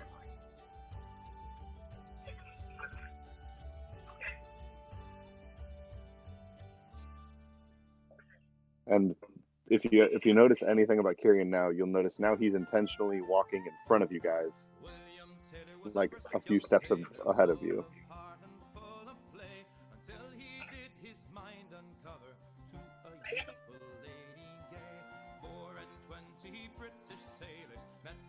You guys, I mean, very quickly, because it's not very far over in Cooperton. You very quickly get where you're going, and you see Uppercuts. Swing open the door. Oh yeah. X gonna give it to you. Ding-a-ling-a-ling-a-ling-a-ling. Howdy. You see a younger dwarf, also female, with a bun on top of her head, brown hair, brown eyes, and a suspiciously similar nose. And she goes, yes, how can I help you? Welcome to Uppercuts. Howdy, and I'll hand her the business card from Granny's. Oh, bless her soul. Yes, you're getting the family discount. What can I do for you? I have a simple request and then possibly a more strange one. So, Okay. simple request is I need some boots for an uppity ass occasion. More strange one, and I will take off one of my boots and put it on the table. I'm wondering if you have any way to make these boots fancy enough for it. And I will, to make a point, take out a dagger and poke the boots, noticing that they don't get poked through because they're magical. I don't know if you have anything that could do that. If not, that's fine. I'm just a bit fond of these. I mean, when is this due that you're going to? Within the week. I mean, it costs Alright. you a bit of money. Doesn't bother me much. Let me look at those. And she kind of inspects them. She said, well, I can do it, but it's gonna cost you quite a bit. What's that? So, let me, give me a moment. Let me look up my shopkeeper inventory list.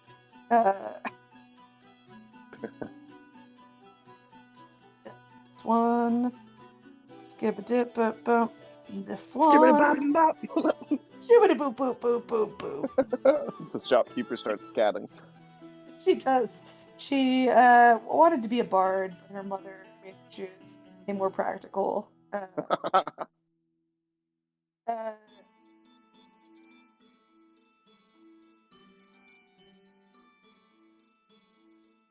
mean, it's with the family discount, but I still need to, like, it's a magical item. You know, there's a certain level of. So it'd be 325 gold.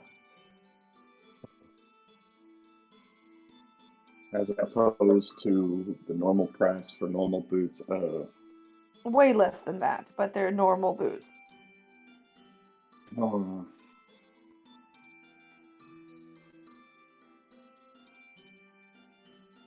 Damn. It's a matter of working. I mean, it's very hard. Magic items tend to have object permanence, and Absolutely. it's being able to manipulate that, which I can do. I am very good at what I do, but uh, it's just they're stubborn.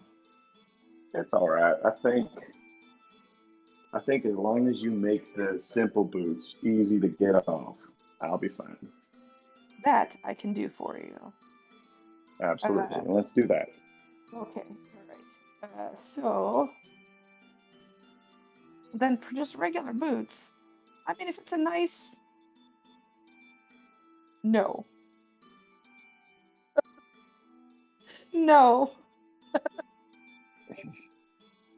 Your hands are weapons. In like 2 more levels, they're magical. 1 more level. They literally mentioned that they're gonna be looking for magical stuff.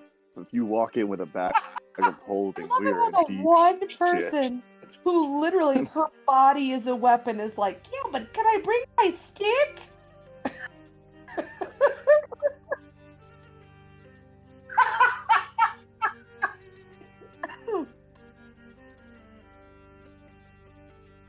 Every single appendage is a weapon. That would be like me asking for a bag of holding. Like I can Wait, make a weapon. Why am I doing a deception check?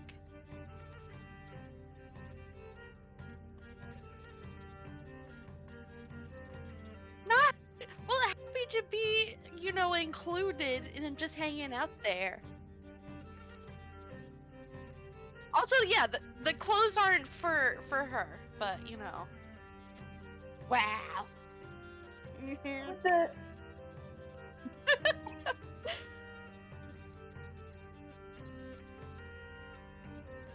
I mean, I'm tall enough. Oh wait, no, my dress is strapless, ain't it? It is. I was gonna say I could put it up like my back and stuff.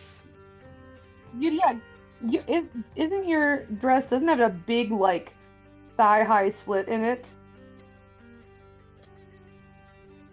So the quarterstaff might be. I'm I mean, sorry. I mean, it isn't my choice. Dress of holding. But literally, We're gonna in his make a body dress is of a holding. weapon, and I you guys know. are trying to get a flippin' stick in. Megan, Like Colin's trying to hide. we in make these a weapons, dress of not their holding. own. Can we make a dress of holding where every time you slip it into the cleavage of the dress, it just disappears? Better than the male Nature's version. pocket, but magical. I mean, Disguise self. so that would be 15 gold normally for the boots, but family discount will bring that down to 12 gold. All hand for 12. Cool. And she gives you some very nice boots. They are kind of a soft leather, and then there's just like a buckle that kind of wraps up at the top to hold them up. She said, you need to get them off, right? They're loose. You just undo the buckle and slip them off. Perfect. Shouldn't take more than a few seconds. Thank you so much, man. Lovely. No problem. All right. Corlin, Indy, I got 2 more stops to make, if that's all right. Okay. We will cut over to Locke. Just because he's been very patient. Locke, what are you doing? Okay.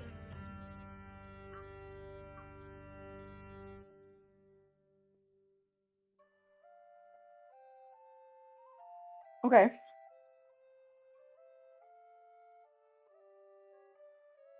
Okay. You already paid for that, correct?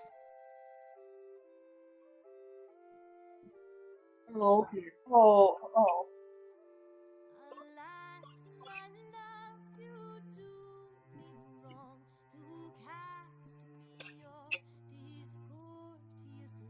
Okay. Okay. You have the price, right?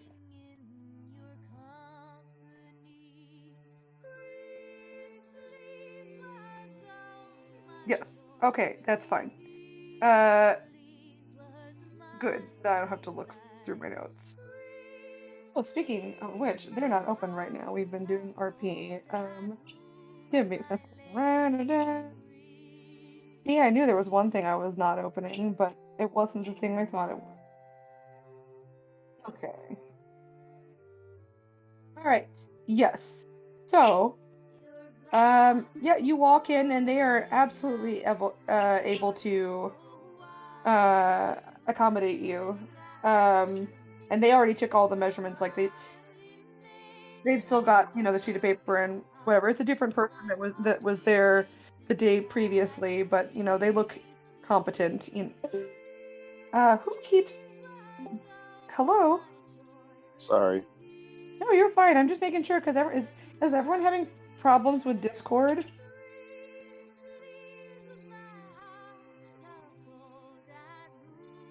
Did that happen to you too? Yeah. Oh, that's so weird. Um, who knows what's going on? I'm not, thankfully, I mean, not gonna say that it will never happen to me. I just,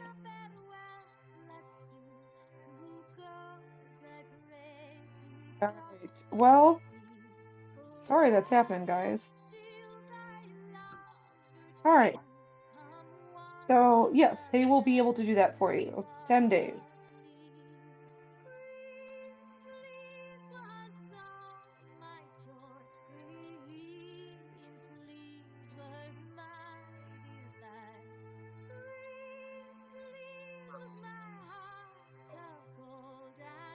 Okay.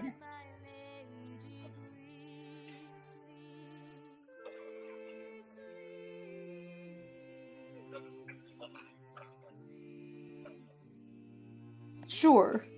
Yeah, you would be able to go to the courier, like the mail courier service.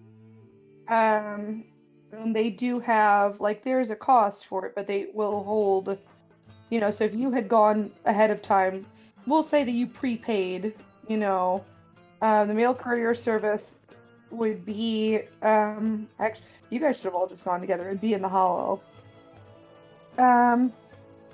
But that's okay. You guys are all like flip-flopping back and forth with one another. It's like a Scooby-Doo house. So yeah, you guys, that's fine. Yeah, you're able to go to the mail courier service. There's nothing for you. But you still have your, you still have time available. So you don't have to you don't owe them any more money.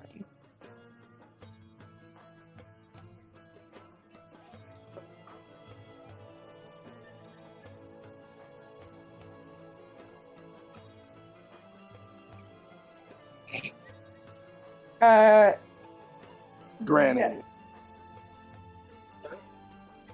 Yes. All right, that would be over in the Shallows. Okie dokie. No. I She's feel not like Granny wouldn't discreet. snitch. She's not discreet, but she's not typically basically she's above board, and lucky that Kyrian had a decent deception. So I don't think that she'd be above. I just don't know that she'd be the best at lying, basically. Granny ain't no Charles- snitch. Yeah, Grandma ain't no snitch. Yeah, you're able to go to the Shallows.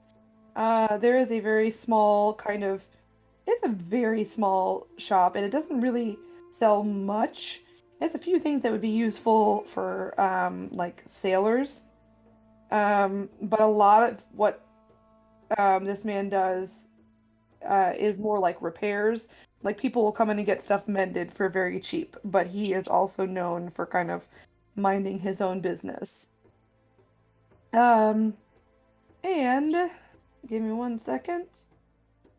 I have names. I have the best names. His name is.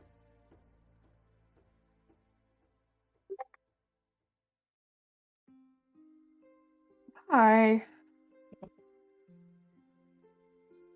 That's not right.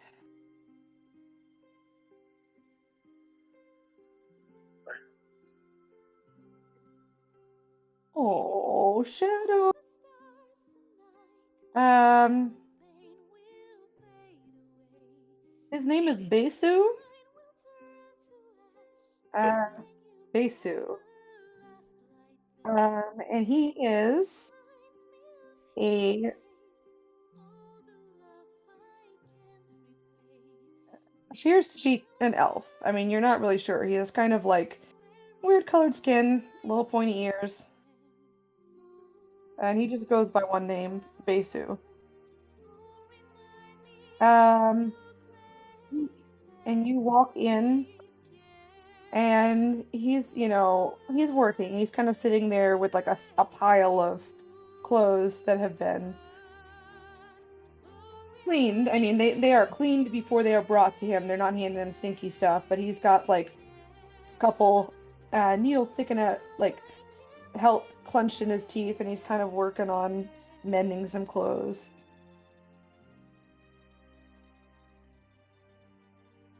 I mean, you can talk to him, and he can acquire things if he needs to. Just typically.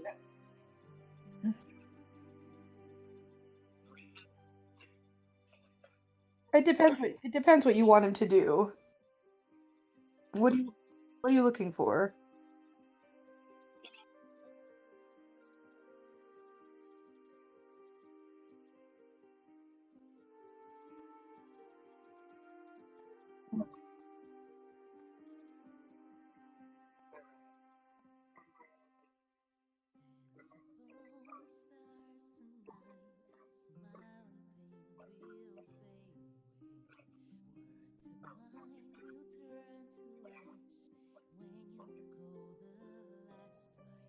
Uh,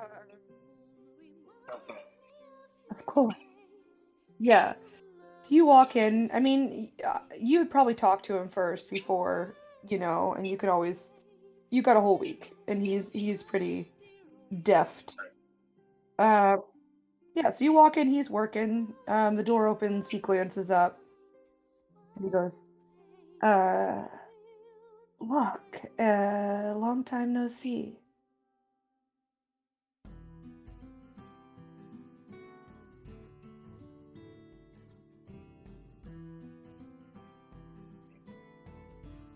Absolutely. What can I do for you?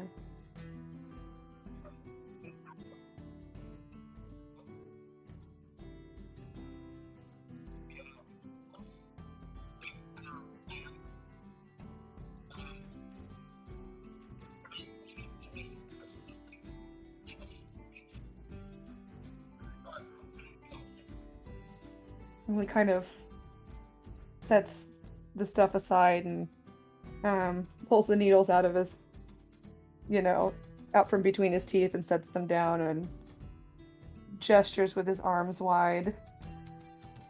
Um, uh, absolutely. He kind of comes forward and, gives you a bit of a hug and a pat on the back. What is it? What is it that I can do for you?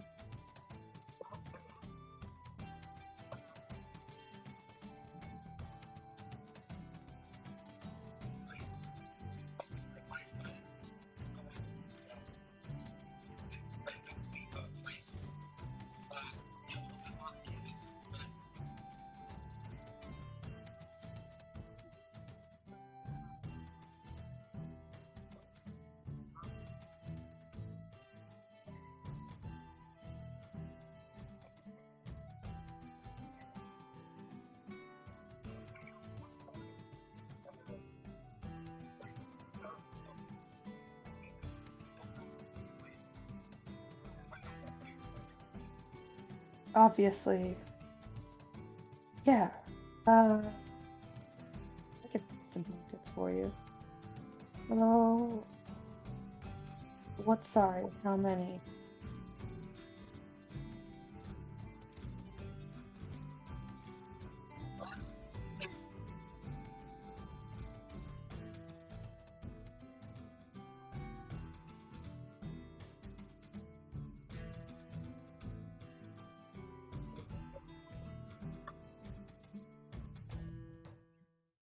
Yeah, there was a diagram that you guys like a little drawing of it.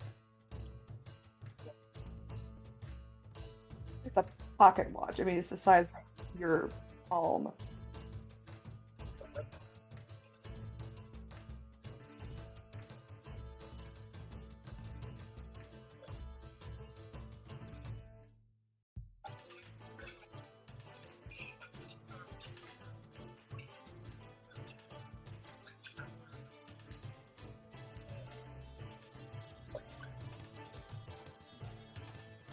Are you into drugs?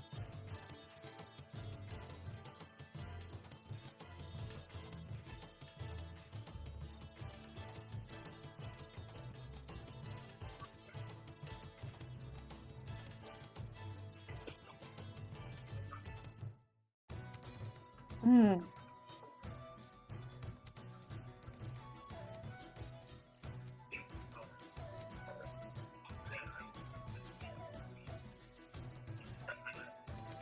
Listen, if you ever need a fix, I know a guy.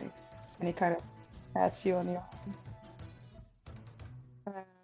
And he'll kind of go back into the back and, gesture to wait, like, no, to come over and, like, wait in the doorway.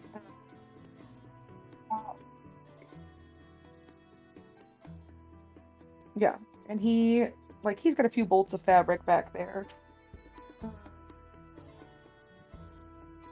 You're into kind of blues, right? Darker or lighter color?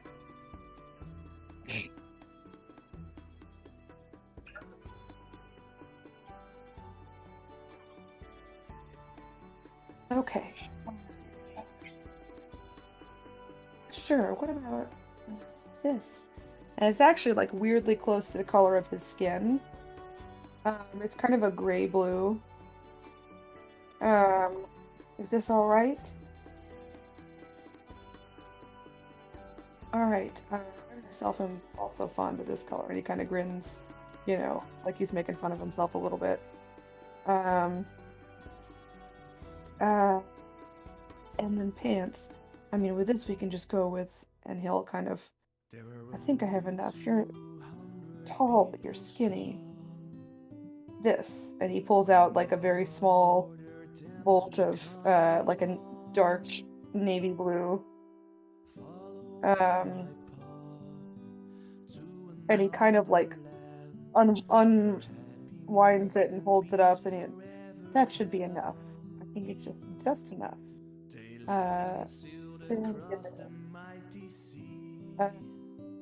So I can have these ready for you in a couple of days. It just depends how busy I am. If you pay now, I can just have one of my guys bring them up to you. Is that alright? You're an old friend. I feel like we can do this for not that expensive. How about we'll say like 5 silver.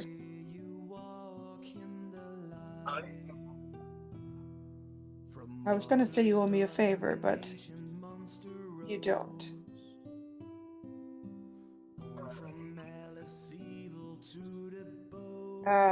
And he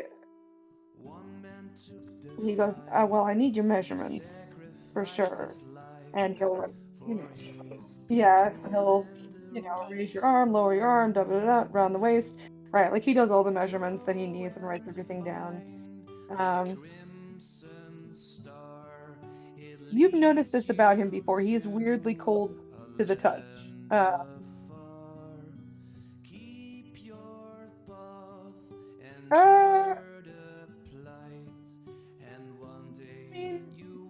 Cold.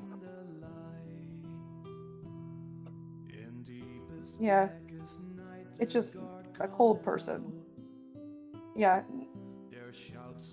I don't know. Unless you're an expert in cold people. I don't there's any way of telling the difference. From high up in the sky, a light shone down on another world. It's no, this is just sort of a little cooler than you'd expect him to be. The crimson star, He gets all the measurements down and he's, got the fabric ready to go. And yeah, and you can come back at the end of the day tomorrow. And since you got here pretty early, you should be able to get it at the end of the day tomorrow. He'll send it to you. That's what he's gonna do. All right, let's swing back over to the other three. So you guys are heading over to Shark, correct? Or Bubble and Squeak? If we can, I want to actually stop by my first. Okay, that is a And need. it's, You guys are. This is 100%. This is like a Scooby-Doo house. That's over. yeah, we keep crossing each other. Yeah.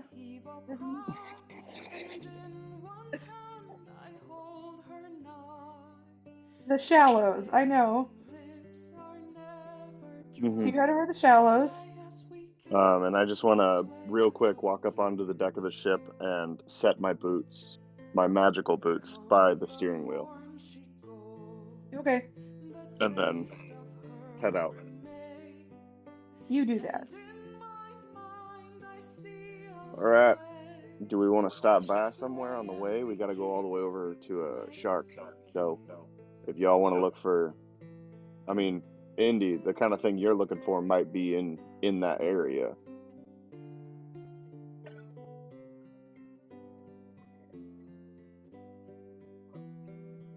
All right. So we'll skip on over to my favorite place in Motara, other The than best Whiskey Row. place. Actually, Shark might be more fun than Whiskey Row, even. So. Okay. Oh. Could we say I had stopped no, it's in Shark. Never mind. Yeah, that's where we're going. I'm stupid. Whiskey. Okay. So Whiskey. we head into Shark. Woo. Okay. And when we get closer to Shark, you guys would probably notice Kyrian no longer takes back alleys.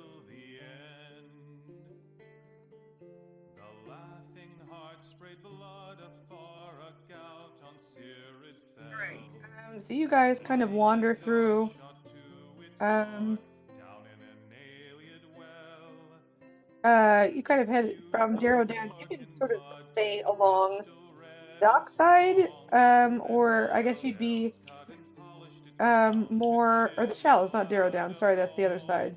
So you kind of, navigate through the Shallows, and then the Hollow and Whiskey Row, and then cross over to Shark, or you can go to Hoppington if you want to go that way. It's up to you. We'll walk through Whiskey Row, and I'll look wistfully at a few places. All right, fair enough. And then you cross across the bridge there to Shark. Give me 1 second here.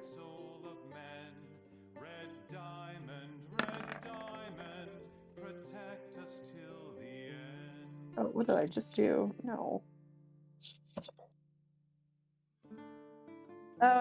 As you are crossing the as you're crossing the bridge, you see. Let's see.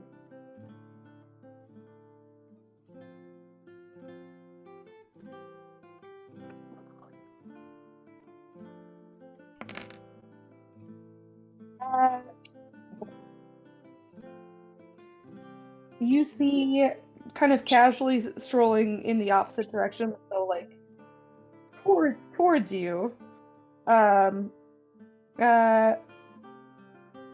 patrol of guards. And there are 4 of them. 3 of them have a dog, a mastiff, with them. They don't appear to be doing anything that exciting, but they are walking, chatting a little bit, but mostly just sort of appear to be keeping an eye out. I will just slide onto Coraline's opposite side so that her very tall self might obscure my view. Roll stealth. Oh God. Okay. Can I use Coraline's natural 20? It was Indies, and no. Oh well, 10. Okay. Yeah. I mean, high or low? Low.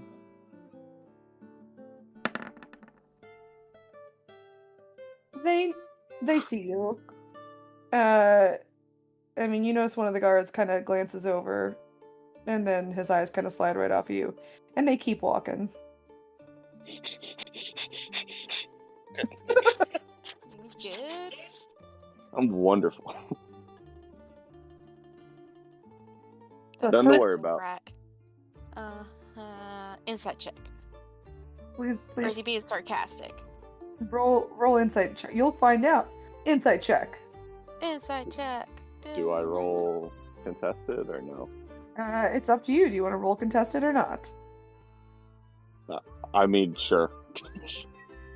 You know what? No, you don't get to roll because you're like focused on the guards. Okay.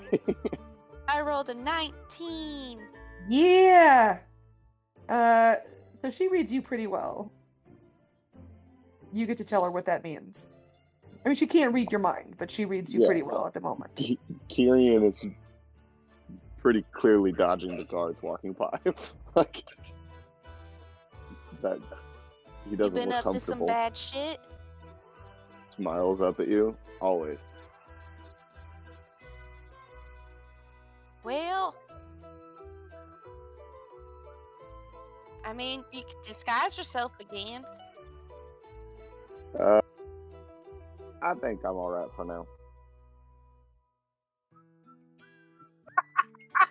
Holy shit! Dogs run past.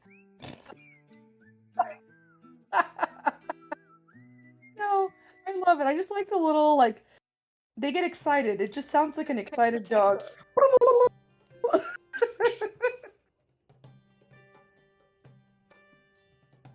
Yes. Yes, you have money. So we gonna find Nostrid. What?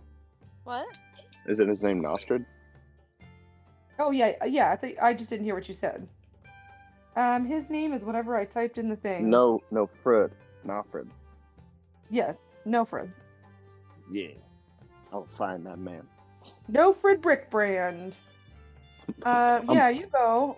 And I mean, there's a lot going on in Shark. It is very colorful, and not necessarily like colors colorful, but like language colorful. You are propositioned by more than one person. Do I know of anybody here who might be selling the kind of things that Indy is looking for? Smoke Mhm. bombs, diversions, boom sticks. Not necessarily. Okay. This is so you can roll. I'll say you can roll investigation with advantage. Gotta love intelligence skills.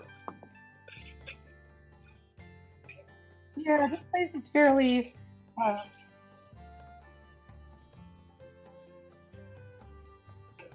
You can insight check the general area.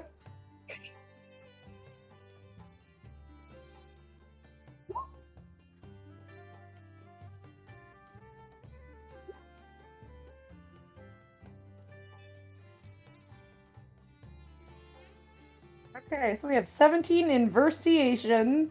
I And corrected myself. I don't recall asking for an investigation check, but I'm gonna I'm roll. sorry. That's fine. I can't spell at all. I'm not judging. Plus, it was I'm probably gonna- just I'm just Typing. role playing that Kyrian's wasted. He's not. He's not. We I'm rolled for not. that already. Not at all. Not at all. Yeah. Tyrion, you would know this place is like there are a few people that are here, but it's very what's the word? Transient. Right? Even people that stick around don't stick around necessarily in the same place all the time. So knowing someone exists doesn't mean that you know where they're existing particularly. Right. And as you're kind of looking around, you kind of turn and look one direction, and then you turn back around, and India's wandered off up to a child, like a an older child, maybe around 13. Indy, you don't know this kid, but he sort of vaguely reminds you of the older brother from Slaughter Pen, like a little bit too smart for his own good. You know, he seemed like the right kind of person to ask questions of.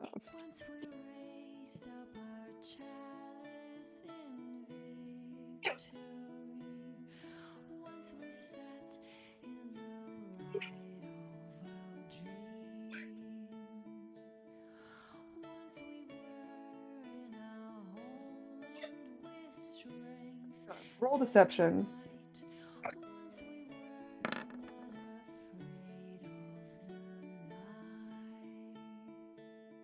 All right. I mean, he looks at you and goes, right. Sure. As a joke, of course. Yeah. I know a guy. I might know a guy. What's it worth to you? And he holds his hand out.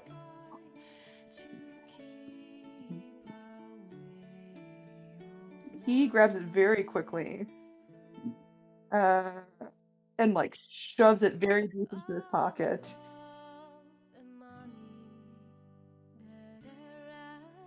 Yeah, of course, of course. And he kind of leans in closer to you and goes, you might not want to just flash that around here. Yeah. Oh, I hope no one saw that. All right. And he kind of like darts off down an alleyway. No, well, you can follow him.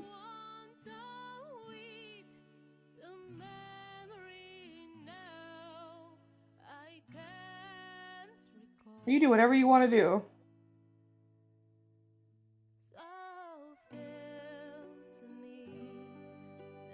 They're right next to you. I mean, they're like within.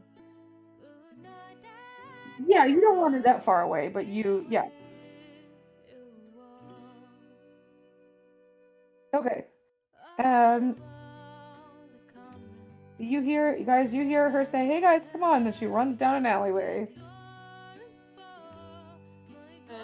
We're coming on. All right. You run down the alleyway, like you duck around the corner, and it's empty. And for a second, you feel like maybe this kid's playing you.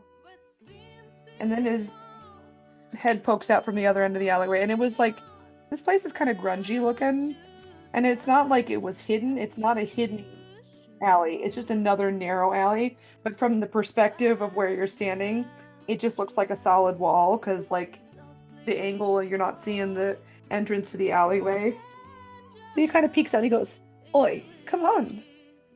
You slowpoke." And he keeps going. And he's moving very quickly. No, he is moving very fast.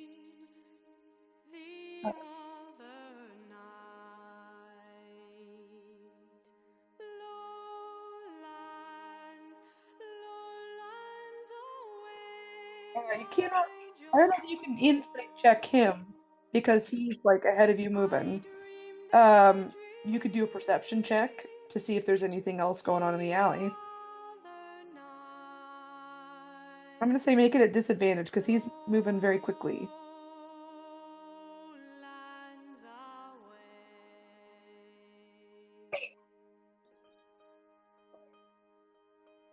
No. Perception. Yeah, you don't see anything, right? I mean, you see people like randomly, but you don't see anyone who's really like they see you guys kind of darting down the alleyway, especially Coraline, because Coraline's got. I'm assuming she's got her armor on, or are you in your like casual clothes? She's probably just in casual clothes. All right, so they probably notice you more because you're tall and pink, and Yeah. less because you're coming down the alleyway going bonk bonk bonk bonk clink clink clink. You know, less of that, more of like, oh, it's a gigantic person with pink hair. Yep. So, yeah, you guys go charging around.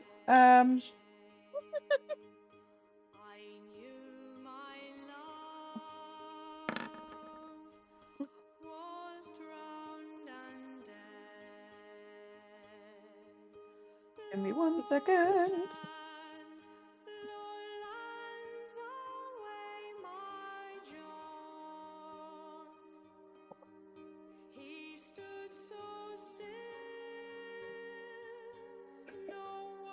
Let me do this. What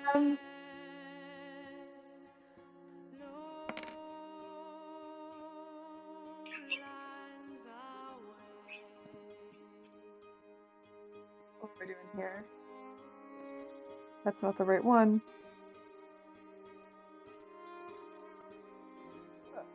So,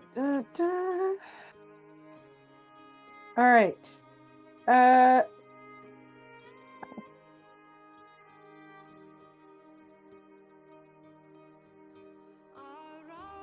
his form, green weeds had A lot of. Oh, man. All right. Here's what I will say. That's stupid. That's not good. I'm gonna do this instead. There we go. That's better. All right, you guys keep following this kid, and then he leads you around the corner, and there's like a small sort of like almost like little like street of shops, like stalls and stuff like that. And he kind of, runs over, like ducks out from the corner there, and he's like weaving in and out of all these little side streets that some of them you probably wouldn't have noticed. I mean, they're not hidden, but again, it's like a windy, twisty neighborhood. And he is able to take you to the street that has a bunch of like sort of street stalls, like kind of easily movable stalls. And he kind of he stops and turns around and is surprised, Indy, at how close behind you are. Like, he's not moving faster than you can. The other two are staying a ways behind. But you're like catching up to him and then like keeping pace. And he seems impressed. He goes, right, if you talk to that guy over there, he's got some useful things for, friendly jokes. And he makes a face at you, and then he just kind of disappears into the crowd.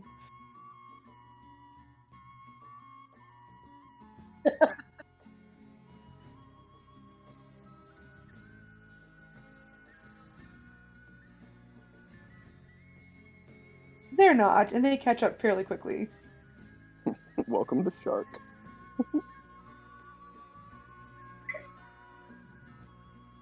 Shark on the map is over here. Okay. What? Oh no, I was saying that out of character. Like, welcome to Shark. Like, the best part of town.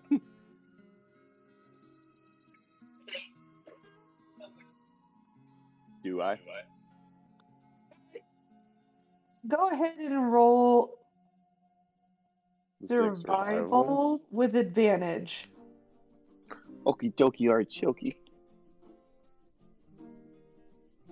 Oh, well, it was going to be a natural one, but advantage makes it a 17. Yeah. I mean, you don't know exactly this There's neighborhood jail. specifically, but you know how to like work your way back to get out of this area to somewhere else. You can find your Okay. way around. You are not discombobulated. I don't know where to go. Just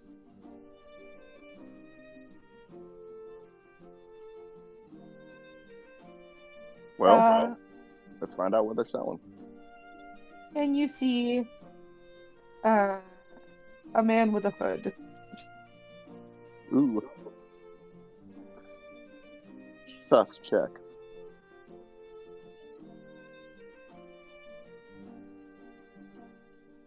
Sure, I'll talk to him.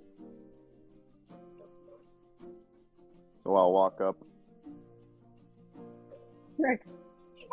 Cindy, I want to buy your stuff. I just picture like Cindy going up and talking to somebody in this really sketchy neighborhood. Oh no. I'd like to buy your stuff, but not drugs.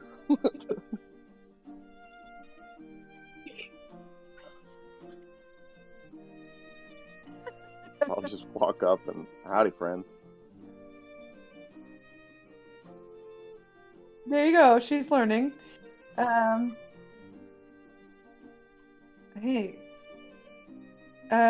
Give me 1 second here.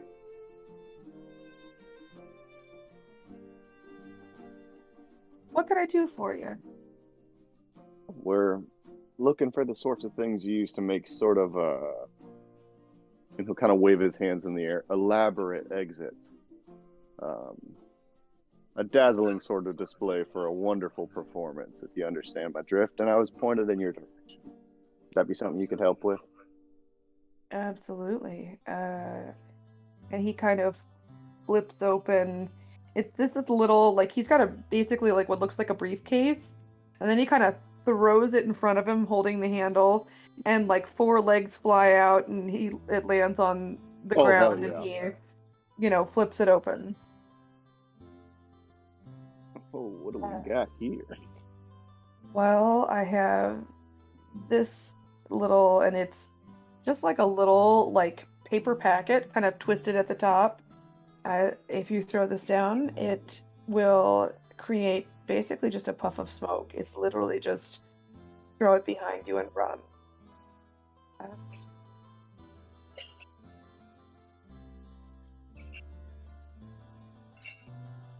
It wouldn't do you much good if it only did a foot or two. No, it expands to about 15 feet in diameter total. And I have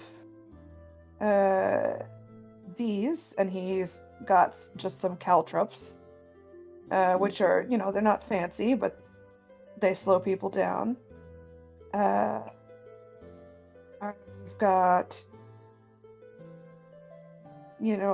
these, and he's got ball bearings, same thing, not fancy. They will slow people down. You want to make sure you're in back if you're throwing either of those, because these can be a bitch. And, I mean, these are very funny, but less funny if you're on the receiving end. Of course. I mean, I guess I'm not sure exactly what you're trying to do. I've got these as well. And he pulls out like a little, almost looks like a 2-dish painter's palette, like in a little, it's a little more expensive for a reason. They don't do anything until this. And you see him, he kind of like holds each of them in one hand, and one is like this kind of dull sort of gray-green, very smooth-looking powder. And the other one is a little bit coarser, and it's almost the color of like Quicksilver, kind of a darker, blackish, silvery gray color. I said, you just hold each of them, they're fine. But if you do this, and he slaps his hands together, and then there is just, I'm gonna have each of you make a con save. That's about to attract so much attention.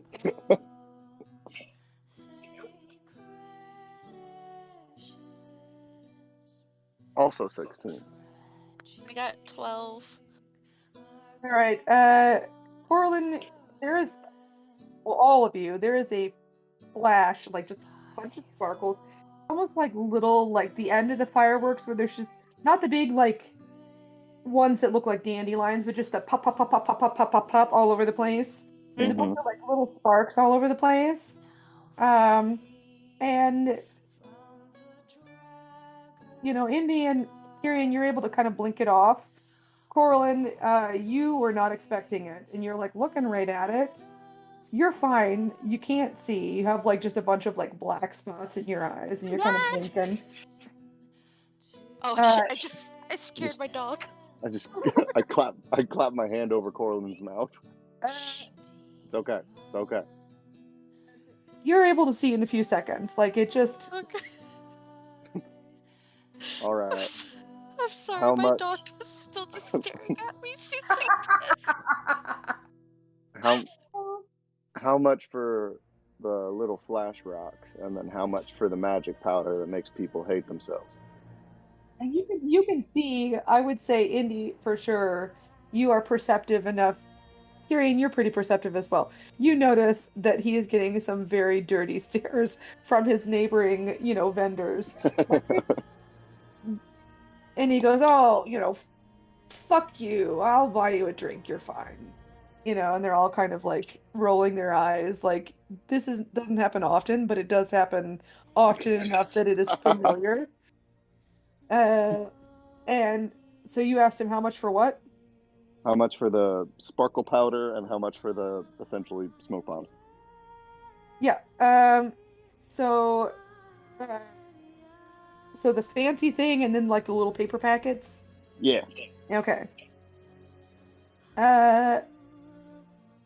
Well, first of all, just like to get my name out there, this is called Melvin's Marvelous Escape Plan. And it's that's the little painter palette. Alright. I'm Melvin. Lovely I to meet got you it. all. And that would be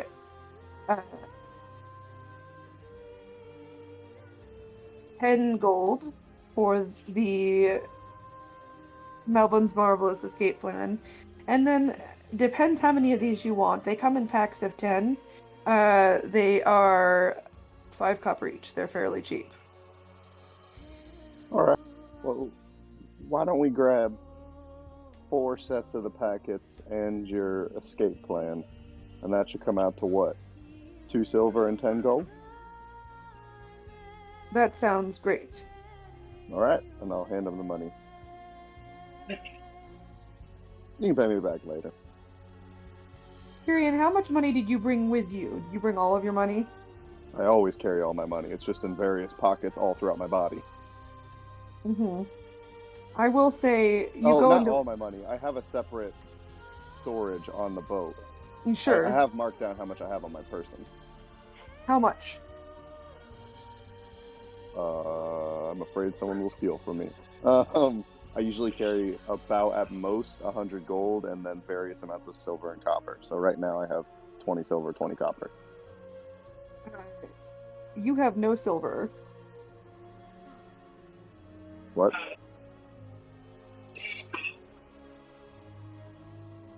When did I get Everything else- robbed? Everything else is there. Earlier. oh no. Everything else you've got. Just the silver's gone. They found that pocket.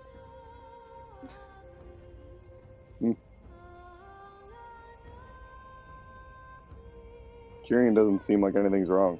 I'll just hand him copper instead. And he'll take it. It's Yeah, just yeah. that part of town. You Yeah. know, Melvin's Marvelous Escape Plan, like, that just seems like a mouthful, though.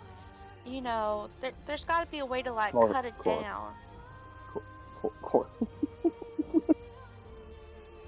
I'd rather not get knifed. Just, So we'll take you know what? those. You invent something, you can name it. I'll This one's mine. I'll hand the smoke bombs to Indy, and I will keep the escape plan myself.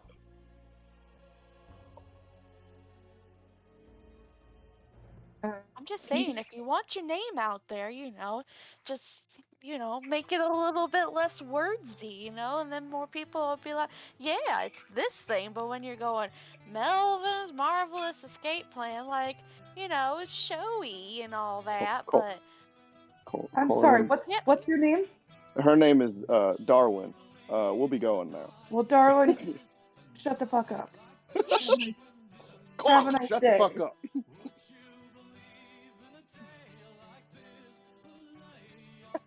y'all DM. talked it. Like, I said something crazy. I'm just trying to give them business-wise DM. some, advice.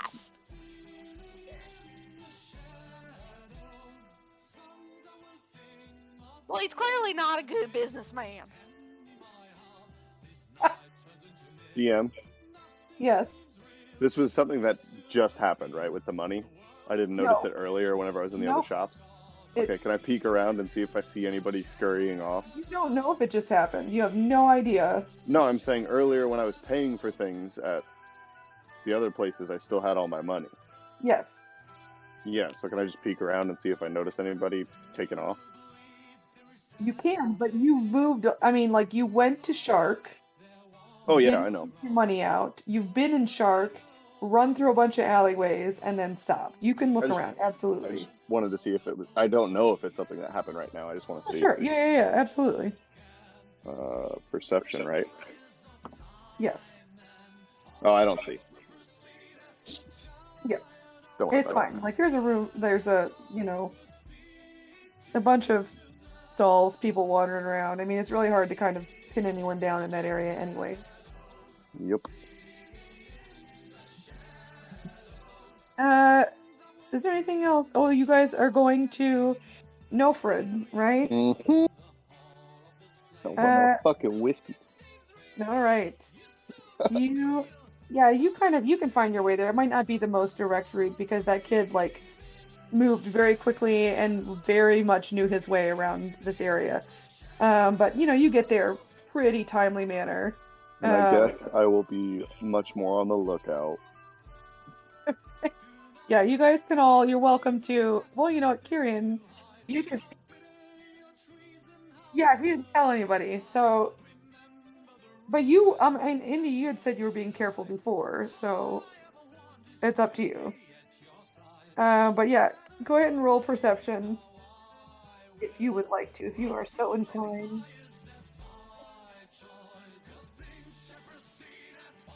Okay. Okay. 18. Yeah, I mean, you see, there's a lot of sketchy looking people. It's this part of town, but you don't see anyone getting weirdly close to you. You feel like you're okay.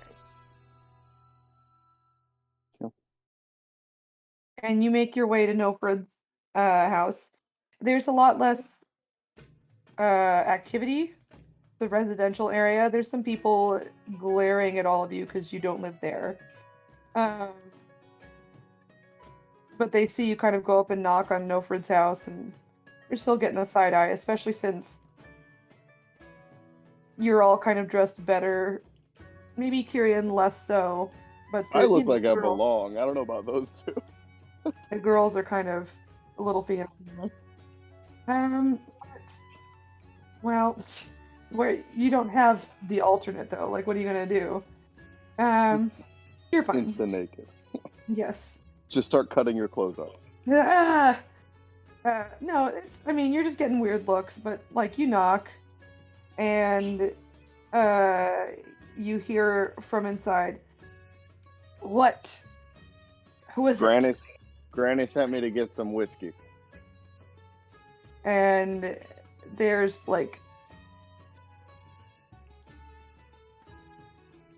a little peephole thingy that opens, but it's down by your knees, and you see some eyes. I'll crouch down. Did she now? Aye. All right, fine. You hear like a bunch of locks unlocking. And the door opens, and he puts his cutlass away and kind of wanders off. Come on in. Shut the door, lock it when you're done. Shut the door, and after Corlin and Indy come in, and I will proceed to lock all the locks. Yeah, there's a bunch of them. And it's not a huge place. There's a few rooms. Like, there's the entryway, which would be like a place to eat. He actually has his bed in that area. And then he goes, have a seat. I'll be right back out. Touch any of my stuff and I'll fucking kill you. And he... I don't sit down. I touch everything. I don't move it. I just touch it with my finger. I pull my pants down and rub my ass on his coffee table.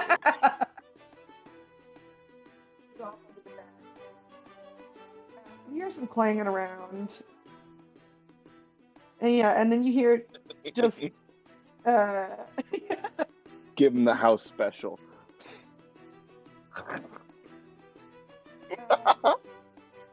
Why do you think we intertwined our backstories?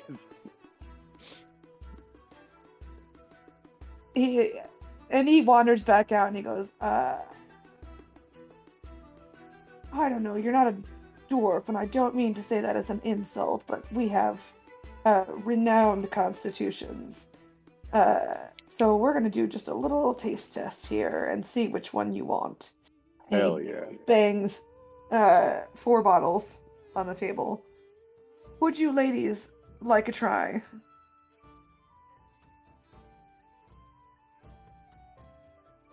Sure, I guess.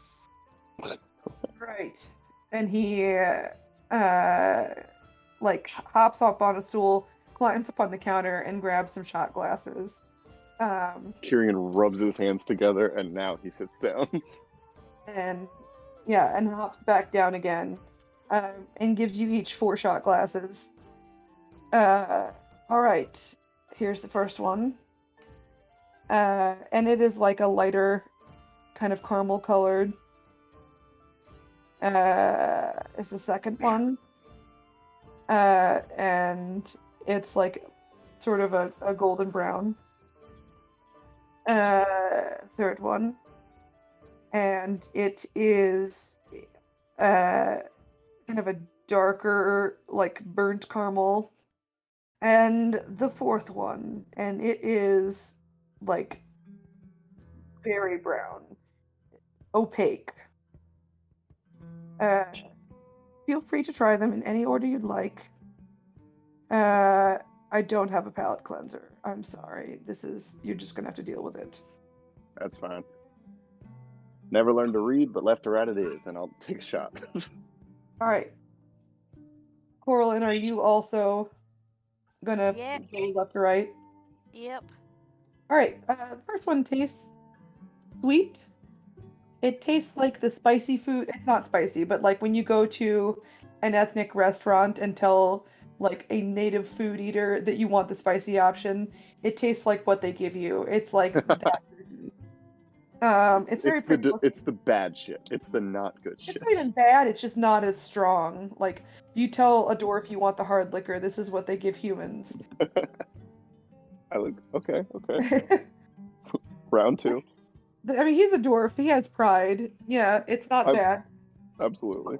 But it's just, very low alcohol content compared to, like, what I want. Yeah, probably. It's good. It's sweet. It's not hard liquor. It's just not dwarven fortitude liquor. And after I finish the first drink, I will pull my bottle out, because this is the custom, and I will fill up the shot glass with mine and hand it to him, and then I'll move on to the second one. He slams it on the table and throws it back. Right. Next one. Mm-hmm. You guys both taste this one. It is a lighter color. It is deceptive. It tastes kind of like you're drinking heavily tanned leather. You can both make a con save. Do I get advantage? Do I get advantage for alcoholism? No. Alcoholism Alrighty makes you then. better at hiding that you're drunk. It doesn't make you less drunk. I'll keep that in mind for roleplay. 16. I also got a 16. You're both Ooh. fine. You kind of are surprised because of the color of it.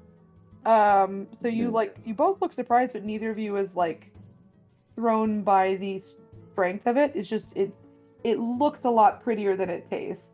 It doesn't taste bad. It just tastes real strong and looks very weak.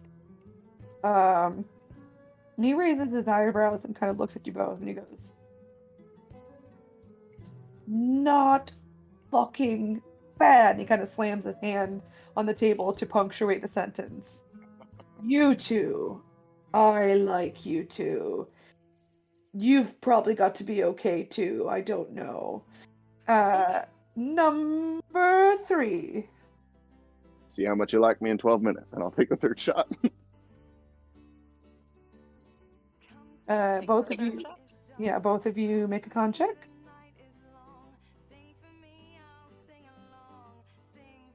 Motherfucker! Is it a con check or a con save? Con save. Thank you. Okay. 17.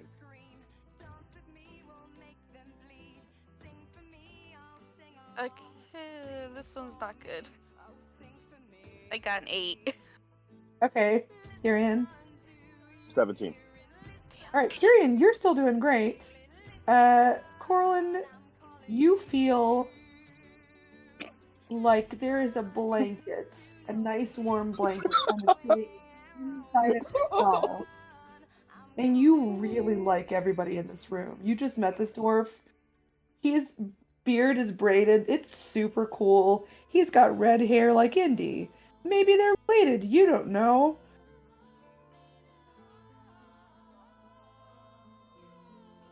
Yeah. I want to Um, braid everyone's hair now. Hmm. We should all This- have matching braids. It's pretty good. I like you, Nilford.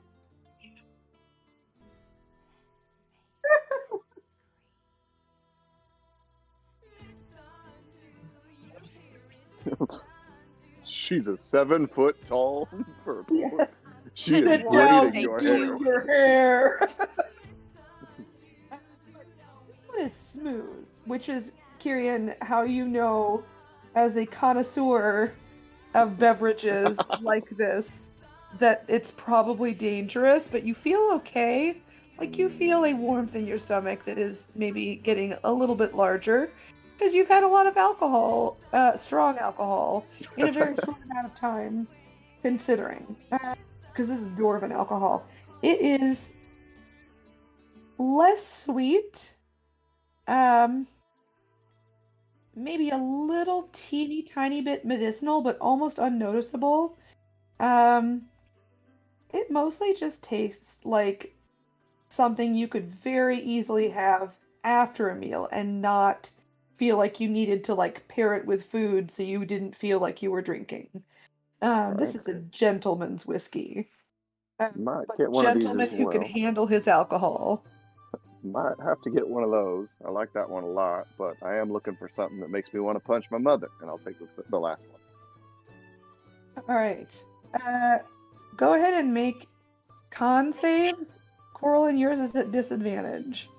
Okay, I also have a question because technically I am immune to disease. Does this count as a disease? Alcohol is not a disease. It is a Okay. poison. Alcoholism is a sickness, but it's not a disease. 18 this time. Just going up by 1. This time 11. Okay. Corlin, you are going to braid Indy's hair and probably Tyrian's. You're not sure exactly you remember how to braid, and your fingers aren't moving the way you want them to. Yeah. But you're not sick. You're just very, very happy, and you want to be friends with everyone in this room a lot. That's normal. Tyrion, you're buzzed. Oh, This thing is like drinking a smack in the face and a hug Yes. all at once. yes. All right, that's the one. I like that one. I want that one. I want that one. All right. You want two of them or just the one? Like you would like the. I like both. I like you and I like this, so why not both? All right. Man after my own heart. Unless you got something special, Ooh. They're all special. and I'll just smile at Just him. like him.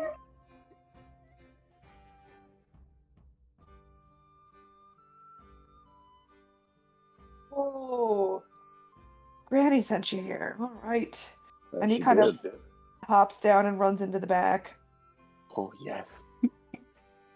And he brings out, very carefully, very slowly, falls a little bit because he's like a little dwarf waddling, but not much. And you notice that he has two very full shot glasses, and then licks his hand so that anything that's spilled he gets back. He's a good guy. This is a good man. It is clear. Oh no! Oh no! Oh no! Oh no. Oh no! I know it. This is fire. This is fire water, isn't it?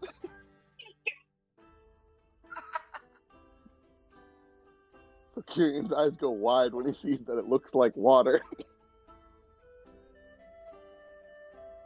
Well, bottoms up. Oh, And he kind of Oh. grins at you. oh, all right then, and I'll take the shot.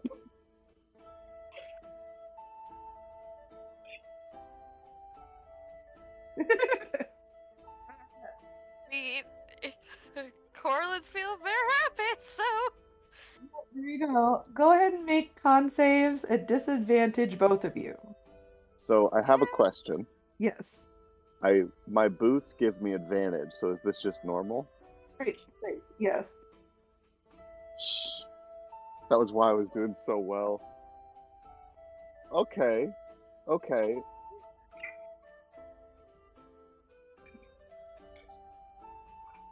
15 as I slam the glass down.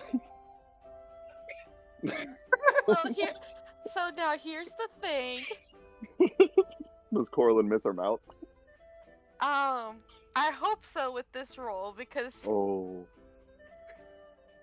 it equals a 3. you got a natural one, didn't you? Yeah. Oh no.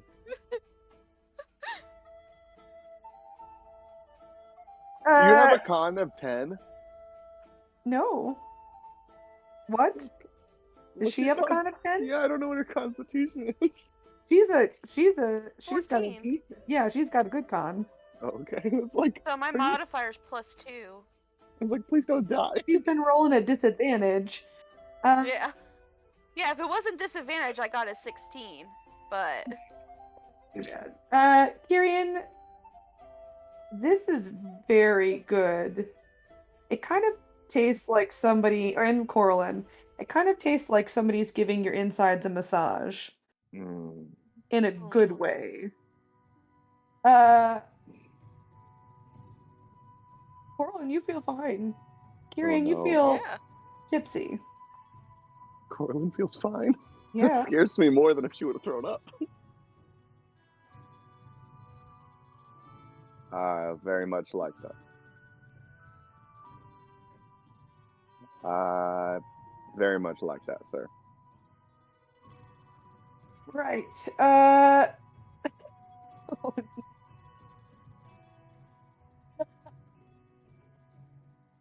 I love that GIF so much. I've seen it before. Baby. Yeah.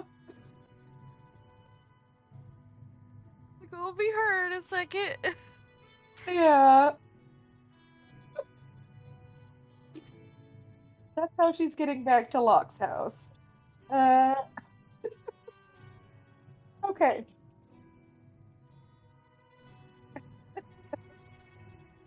So, hang on. I got distracted by. I really like that GIF. That's very. I feel for that woman. I feel like at some point in our life we've all probably been there a little bit. Uh, so yeah. So you want? Do you want 3 then? Is that what you're telling him? You want the last 3? I'd, I'd like to. I'd like to know what they cost. Okay, you're asking him what they cost. Okay. So he's like, well, the, give me 1 second. I gotta come up with flippin' whiskey names. Fantasy whiskey names. Not any of this stuff. Drink names. Oh, it's always the same website. That's nice. How weirdly convenient. Oh no, these are so stupid. Yes. Okay. So the first one you asked about, we call that the Lucky Tonic. And that for a smaller decanter would be 5 silver. If you want like a full-size bottle, that would be 5 gold. Significant difference in size, obviously. If you want the second one, I call that the Twisted Horn. For reasons that are none of your business, and that one would cost you. We don't carry that in small amounts. You know, the Lucky Tonic is sort of typically where we stop with hobbyists, if you know what I mean. Understandable. So the Twisted Horn would be 7 gold, and the Unholy Dark Ale, which was the last one. That's such a good name. Which is ironic because it's clear. So I'm pretty proud of that one. That makes sense, though. That would cost you 20 gold. And that'd be for like a full growler. So the larger size is like a growler. Ooh. Okay. Then you said my silver was taken, right? Yes. Okay. That would You clean me out might of have what I'm change. carrying. It would clean me out of what I'm carrying if I did what I want to do. But I feel like I should do what I want to do because drinking is Kirian's main personality trait. Yeah. So I'll That's take. sad. At this point, I'll take the unholy and the twisted. Okay. I can give you. I've got some crates in the back. I can throw in one of those. I'll give you a bit of a discount. I'll take off, let's say, 4 gold for both of them. So 19. Yeah. All right. You might So have to make another question. trip to the ship. Yes. Does my lay on hands cure drunkenness? It cures poison, doesn't it? Yes. Yeah. Okay. You feel fine though. Yeah, I know. Okay. I'm just asking. Good. Just asking for a friend. Yeah. Corlin wakes up 3 days later. Yeah. So he brings those out and brings you like a little sort of egg crate kind of thing, wooden crate, not egg crate, wooden crate kind of thing. Well, like egg crates are those plastic ones, but those don't exist. You know, that's what I call them. You know what I mean? Like the ones that are like that have like a crisscross pattern, and then like yeah. I call them egg crates. I don't know if that's what everyone calls them, but that's what I grew up calling them. Which is weird because there's also like egg crates that are for eggs. But anyways, like a little wooden crate, a smaller one, where you can kind of diagonally fit both of the growlers. Okey-dokey. He said, "Now, you listen here," and he kind of taps your arm as he's saying that, like hard. He's not being mean, but he's just emphasizing. You don't tell anyone about the unholy dark ale. That's private. Only special people get to have that. I'll just wink at him and make a zipper motion across my lips. I'm not into that, and he won't. You can see Neither yourself am I. out. What in the God's name is happening today? And I'll pick up the crate. And I imagine it can't fit in my backpack. It But I don't cannot. think I'd It's wanna two put it- I don't think growlers. I'd You're wanna not put it fitting one growler in a backpack. Let me They're not labeled. Like you don't have to worry about hiding them. It's just like don't tell anyone which one you got. Yeah. I need a bag of holding. Okay. All the alcohol. Alright, I'm set to go. Yeah, let's go. Indy, you Hey. should have had some. It was great. Thank you, Nelford. No problem. She's gonna, hold on. I have to roll something. That's gonna be Kyrian later. Oh, Jesus. She puts down 12 gold pieces. And she's like, this is for you. You're Oh. just so great. Corlin. No. Yes. Thank you. Your beard is great. Your braid is great. I really appreciate it. This has been fun. Thank you. And he kind of looks over at Indy and like kind of jerks his head back towards the room where the alcohol came from and kind of wanders back there with the gold. You're really... No, he's kind of Indy, he's kind of calling you back there.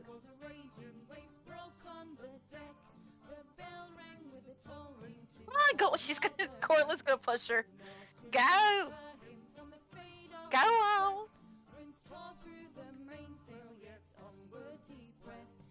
Yes. Yes. It's just a little back room where he got the alcohol from.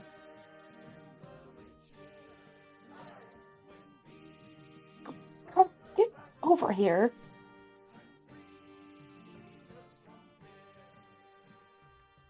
I know. Take care of her, and he gives you the 12 gold back. Just...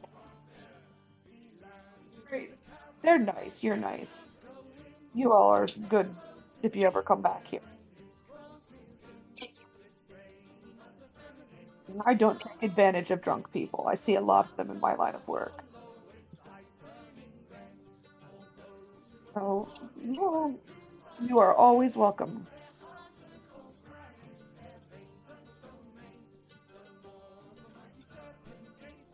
I'm Right. not drunk. You are, yes, you I'm are. buzzed. I am fine.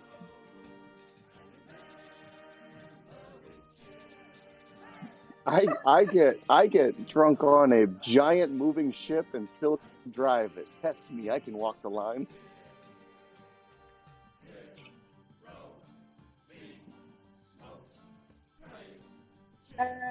Corlin collapses unconscious when she stands. Oh no!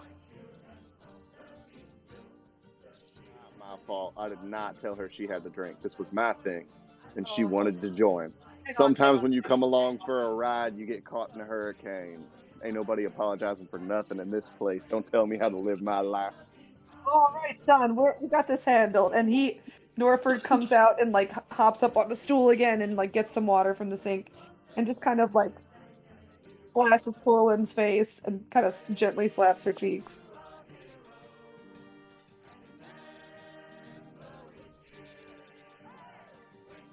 Hey, wait. My Discord crashed. Wait. That's You're perfect. unconscious on the floor, and Norford is Norford is waking you up. He splashed some water in your face and kind of gently slapping your cheeks. Huh? We're done braiding hair, lass. It's time for you to go. So, You're yeah, you can take a nap, but you gotta take a nap somewhere else. Come on, Corlin, we gotta go how home. am I feeling right now? You feel pretty comfy on the floor. Oh.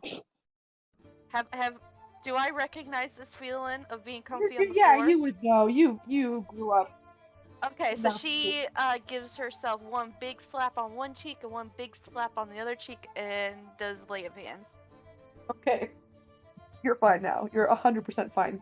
Kirian, however, is like standing there holding the alcohol, kind of like leaning back and forth unintentionally. Yep, that's exactly what I'm thinking.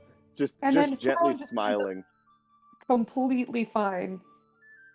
Well, Okay. I'll be damned. That's a neat trick. It is Yeah. pretty cool. That is pretty cool. I got lots of Oh. tricks, and then she makes poof flowers. Can we go home now?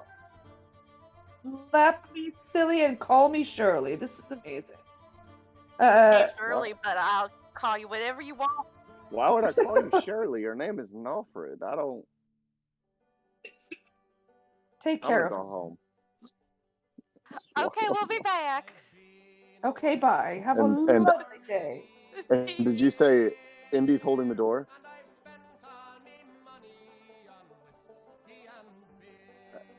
As Kirian walks by, he stops and squints at you and just says, "A liar," and walks out. Type it in the chat. Type it in the chat. Okay. Is he calling you a liar? No. I know. Yeah. No, I heard a liar, but I mean, depending on your accent, you know, a liar. Yeah, a liar. Locke, how's it going? We're gonna let these guys stumble home. Much less exciting, I'm sure. Yes. Few hours earlier.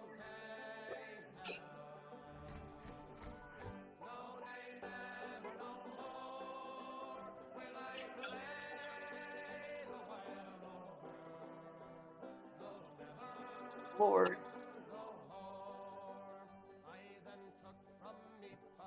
Okay.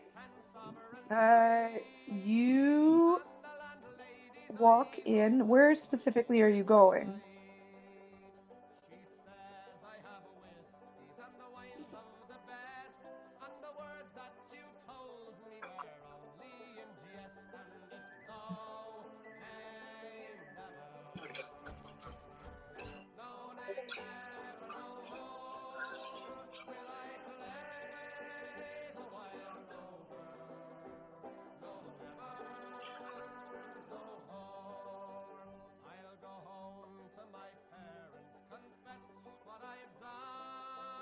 Sure. Give me 1 second here. What's happening here? So you were sent by the head priest of this temple. And her name is not Angelic Fluff or Lemony Espresso. She also has a real name, but it's not a fantasy drink name.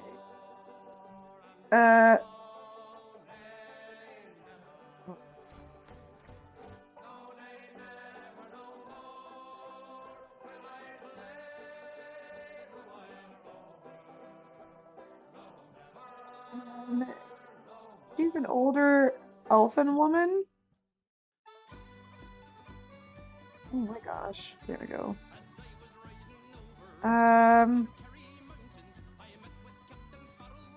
And her name is, oh no, that's a horrible name. Not that one, sorry. The bottom one is Selfie. it's not spelled like that, but I mean, these random name generators are great until they do something stupid like that. Let me take a selfie. Uh, her name is, that's right. Oh, I like this. Umilith Myanmar. Yes. And she has been with the church for a long time. Paste. I will show you her picture as well. Give me 1 second.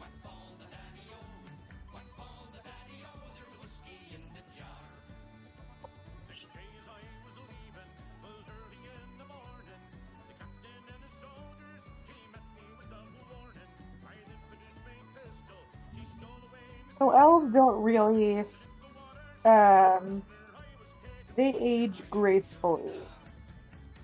So it's really hard to kind of tell exactly how she is. What? Hard to tell exactly how old she is, but she is older. And she is typically found when she's not like out doing service. What is going on with Discord today? Lordy, lordy.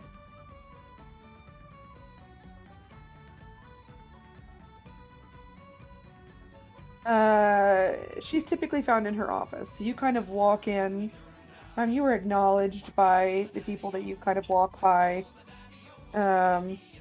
And you head on. Hi, Kyrian. Welcome back. I've had zero trouble. I don't know what I did to. I've been good. Santa's being nice to me today. But you walk back to her office. And she is. At the time that you walk in, just like standing up from her desk, kind of like she closes a drawer and places a quill into, like a little holding cup that she's got like several quills next to, like an inkwell. And she looks up and she goes, Locke, Dark Breeze. Welcome back.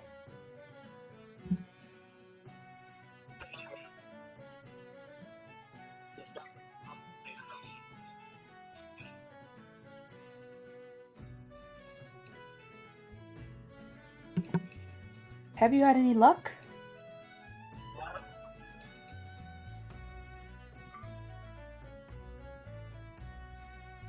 Flutterfan?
Of course. Well, I appreciate your dedication. I am sorry, obviously. I'm sorry. This is an unpleasant thing for all of us. But I figure you are the best one to handle it, as difficult as it might be. Uh, I haven't heard anything on my end, I can tell you that.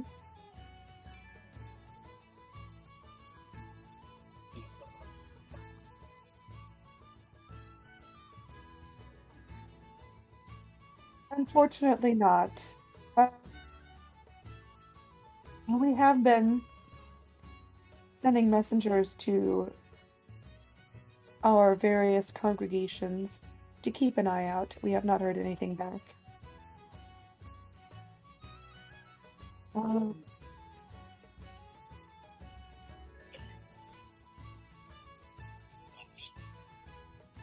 okay. Um, well, uh, you are always welcome to stay here. I know you like to stay at your house, but there will always be a bed ready for you here, should you need it.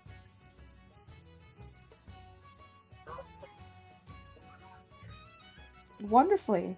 We are preparing for all night. Um, Preparations have been going quite well. Uh, I myself, and I will count this as a miracle. I'm taking the night off. For once in my very long life, I have been invited to a party.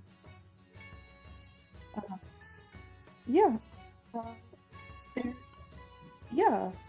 There was a very nice young woman. I believe she is a tabaxi. She's not super new in town. Um, she's well traveled, and I'm hoping potentially interested in making donations to charity. Could always use the money. It's always important to make connections. So, I figure I will give myself a treat.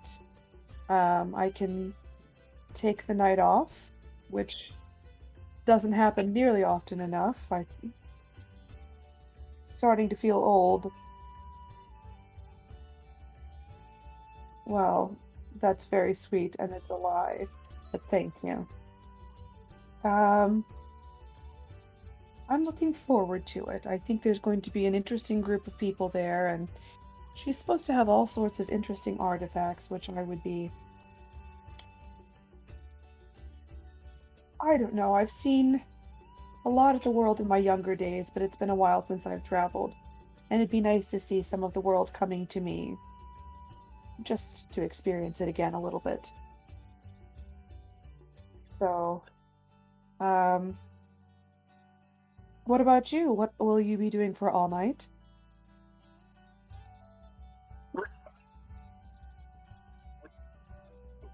It is, yeah, it's the same party. She's going to the same party as you.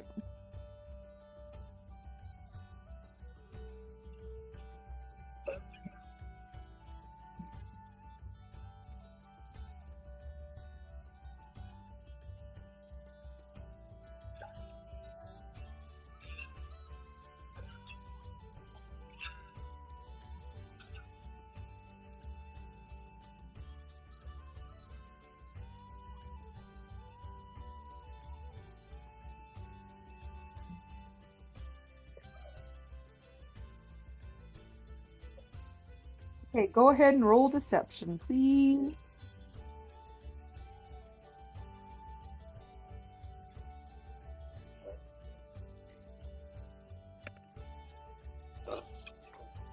Okay. Um, well, don't work yourself too hard. Make sure you give yourself time to celebrate the holiday.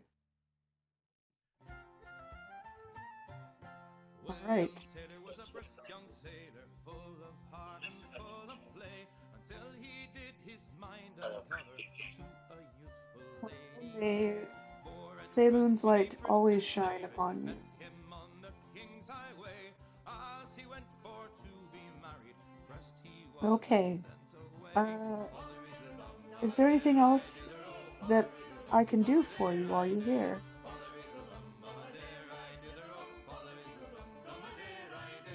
Sailor's clothing she put on and went aboard a man of war. Her fingers long and slender, they were smeared with pitch and tar. On that ship there was a Yes. amongst the rested fight. The wind There. blew off her I've silver started closing things. We're gonna end after this, guys. Sorry. Give me 1 second to reopen that tab. And it will totally load super fast. Sir, I'm seeking William Taylor. Pressed he was by you last year. I feel rise up in the That's not. morning. Heard I Further down. there you spy young William Taylor, walking with his lady gay. Father riddle-dum, there I dither, oh, father riddle-dum, there I day. Father riddle-dum, there So it's a woman by the name of Marion Willowfire.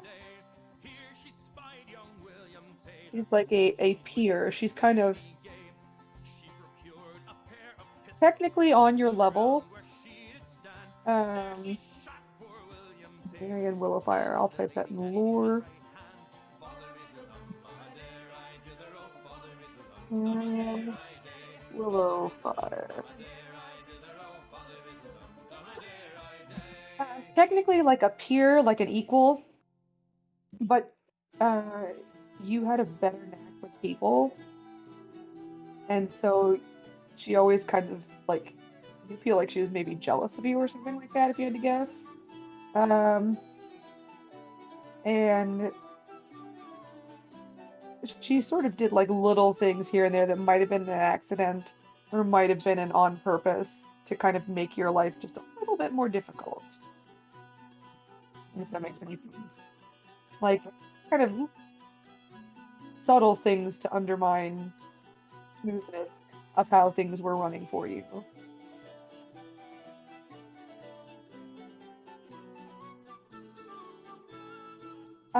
She is actually out at the moment. Yeah, she is going around town, sort of doing charity work, administering. Very keen. Hard worker.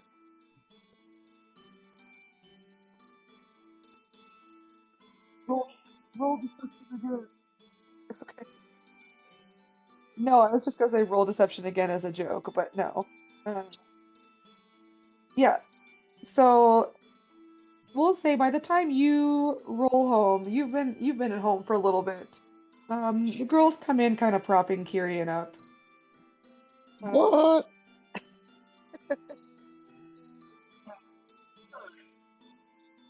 We did. Uh,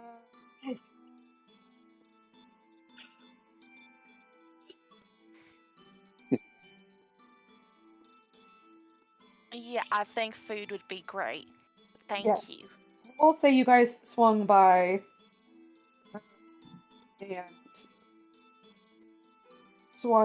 and picked up the clothing on the way home. And it's now like coming on like 4:30, heading towards 5. And that's where Period. we'll stop for tonight.